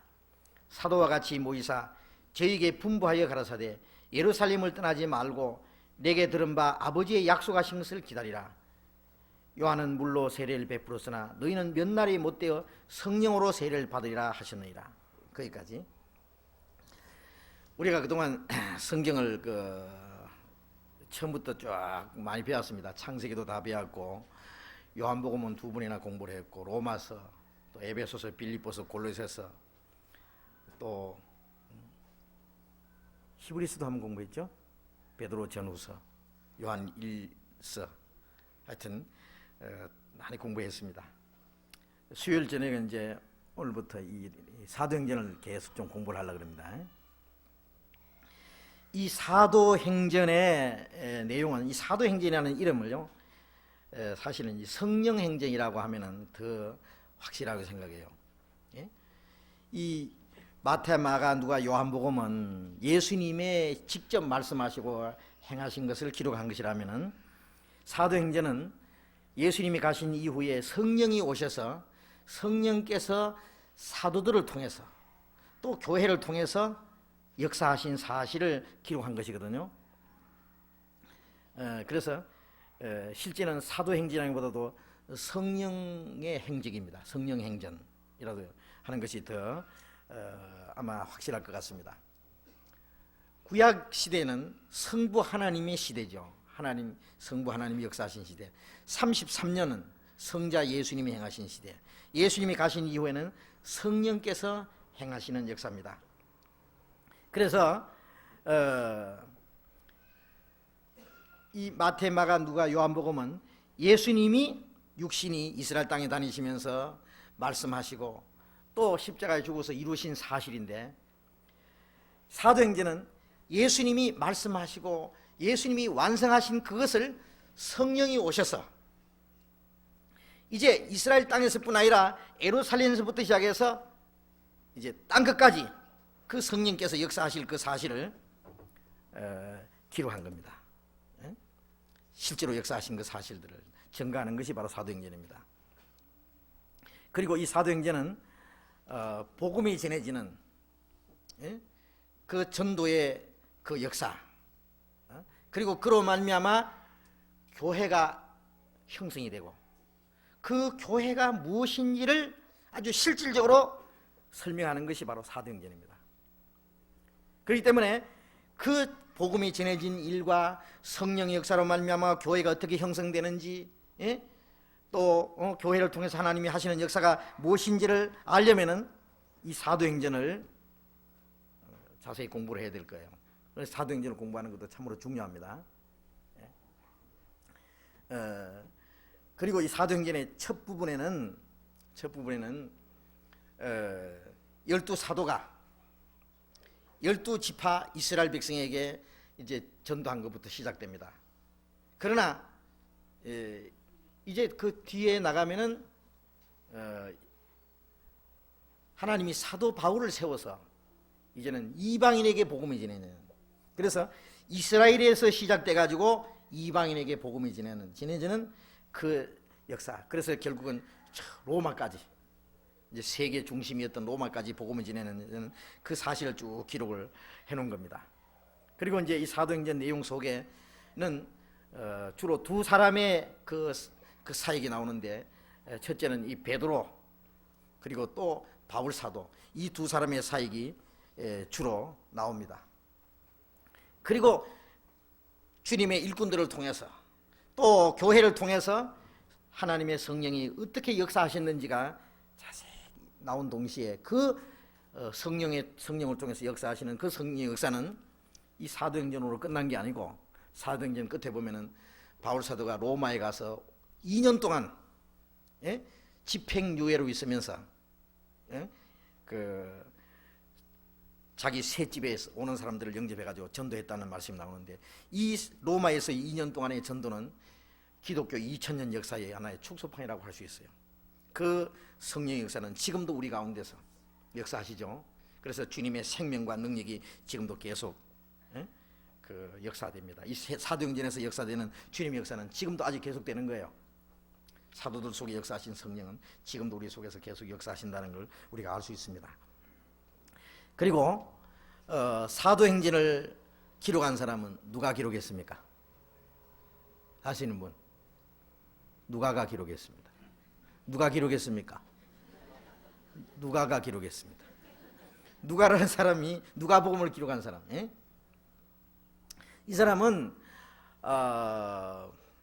바울 사도와 함께 동행했던 동력자입니다. 그래서 골로새서 4장 14절과 또 빌레몬서 24절에 보면은 그 바울과 함께 동행했다고 나오고 또 의사라고 나오고 이 바울의 동력자라고 그렇게 말씀을 했어요. 그래서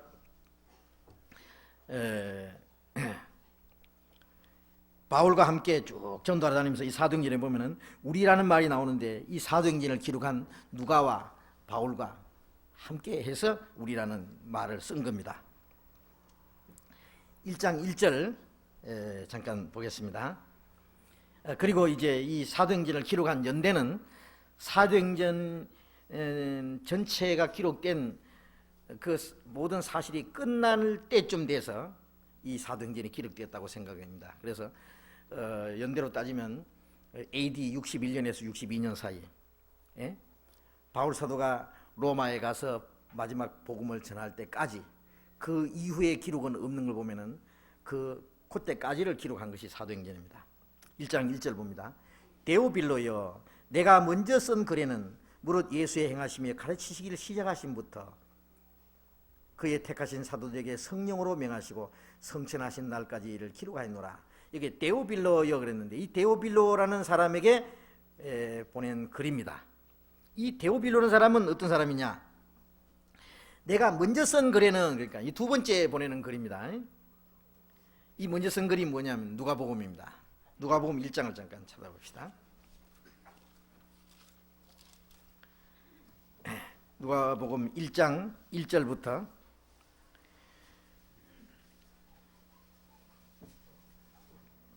우리 중에 이루어진 사실에 대하여 처음부터 말씀의 목격자 되고 일꾼된 자들의 전하여 준 그대로 내륙을 저설하려고 부설든 사람이 많은지라.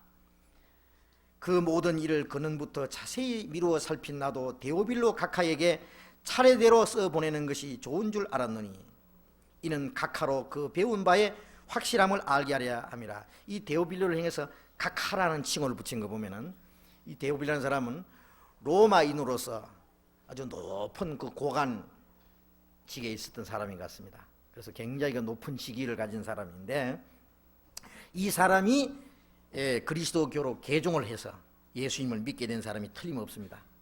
그래서 이 데오빌로라는 사람에게 예수님에 대해서 아는 것에 대해서 확실하게 자세히 가르쳐 주려고 이 누가복음을 기록했고 그리고 또 사도행전을 두 번째 또 기록을 했습니다. 이 긴 말씀을 데오빌로에게 보냈다고 하는 것은 참으로 놀라운 일이고 데오빌로라는 사람은 정말 그 진지하게 진리를 에 대해서 배우려고 했던 사람이 틀림없습니다. 이 데오빌로라는 뜻은 하나님을 경외하는 자라든지 하나님의 친구라든지 그런 좋은 뜻이 있답니다.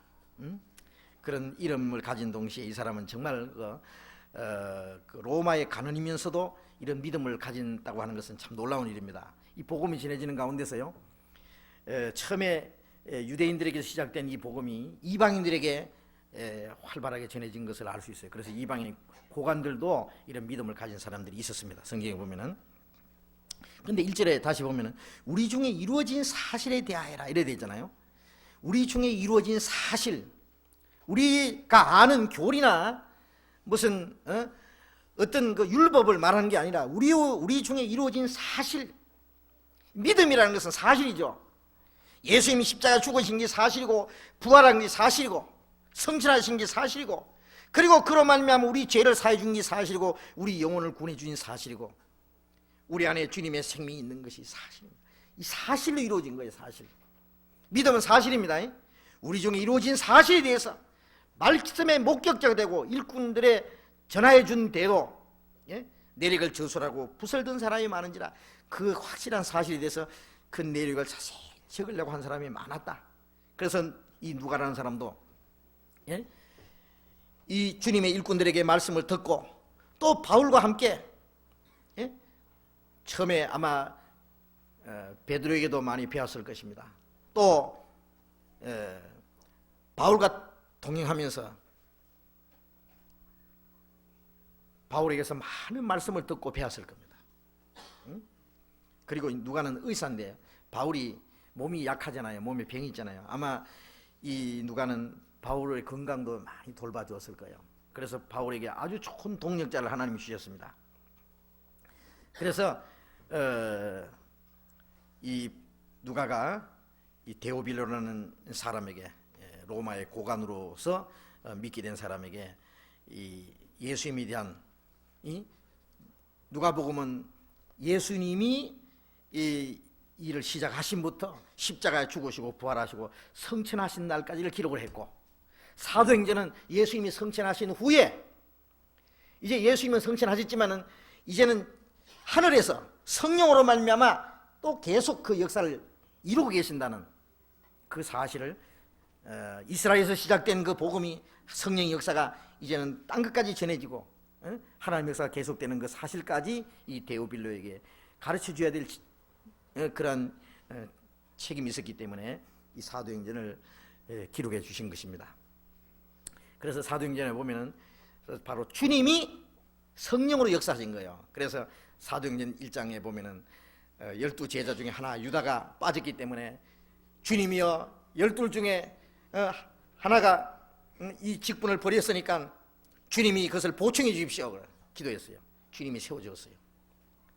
또 사도행전 2장에 보면은 믿는 무리가 이제 하나가 되어서 서로 교제하고 음식을 먹고 하나님을 찬미하고 백성에게 칭송을 받으니 주께서 구원받는 사람을 날마다 더하게 하시니라. 주님이 제자 한 사람도 세워주시고 주님이 구원받는 사람도 날마다 더 일어나 주시고, 또 주님께서 사도들을 세워서 선교사를 세워서 또 지방에 보내시고, 주님이여 우리에게 보낼 사람을 주님이 우리에게 보여주십시오. 세워주십시오. 주님이 일꾼을 세워서 또 전도하러 보내시고, 그러니까 성천하신 예수님이 교회 중에 계셔서 예수님 내가 세상 끝날까지 너희와 항상 함께 계시라는 그 약속대로 사도행전에 그대로 이루어지는 것이 이 사도행전에 나온 겁니다. 그래서 구약 성경에 하나님이 계획하시고 예수님이 십자가에서 완성하신 그 사실이 이제는 사도행전에는 실제로 성령의 역사로 말미암아 이루어지는 사실을 기록해 놓은 것입니다. 오늘 시간이 많이 갔으니까 시작만 하고 다음에 자세히 말씀드리겠습니다. 기도드리겠습니다.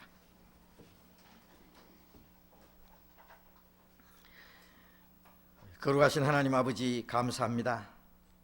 이 세상 많은 사람 중에서 우리를 먼저 불러주시고 이 마지막 때 멀지 않아서 하나님의 은혜 시대가 끝나고 이 땅에 하나님의 진노가 심판이 임할 그날이 너무나 가까운 때에 우리로 하여금 이 큰 구원의 은혜를 깨닫게 해주시고 주님 말씀 안에서 살아갈 수 있도록 인도해 주신 주님께 감사드립니다. 그리고 먼저 구원받은 성도들과 함께 주님의 몸된 교회 안에서 이 거룩한 무리 안에서 주님의 말씀을 배우며 성령의 인도를 받으며 주님 뜻 가운데 살아갈 수 있도록 인도해 주심을 감사합니다. 우리 가운데 주님께서만 두루 행하시고 주님의 말씀 우리에게 날마다 깨닫게 해주시고 주님의 은혜와 생명으로 우리에게 더욱 풍성하게 충만하게 채워주셔서 우리의 나머지 삶이 하나님의 자녀로서 조금도 부끄러움이 없이 살아갈 수 있도록, 그래서 멀지 않아 주님 다시 오시는 날 그 영광 앞에 조금도 부족함이 없이 나타날 수 있도록 인도해 주시옵소서. 우리 중에 아무도 실족하는 사람이 되지 않도록 주님 앞에 서는 그날까지 우리의 모든 생활이 하나님 앞에 합당하게 살아갈 수 있도록 인도해 주시옵소서. 우리가 더 넓은 집회 장소를 준비하는 일, 더 많은 사람에게 복음을 전하고자 하는 이 모든 일에 주님이 함께 도와주시고 하나님의 거룩한 뜻 가운데 모든 것이 다 이루어지게 해 주시옵소서. 모든 걸 주님 자비로운 능력의 손에만 의지하면서 주 예수님 이름으로 기도드렸습니다. 아멘. 광고 말씀 주시겠습니다.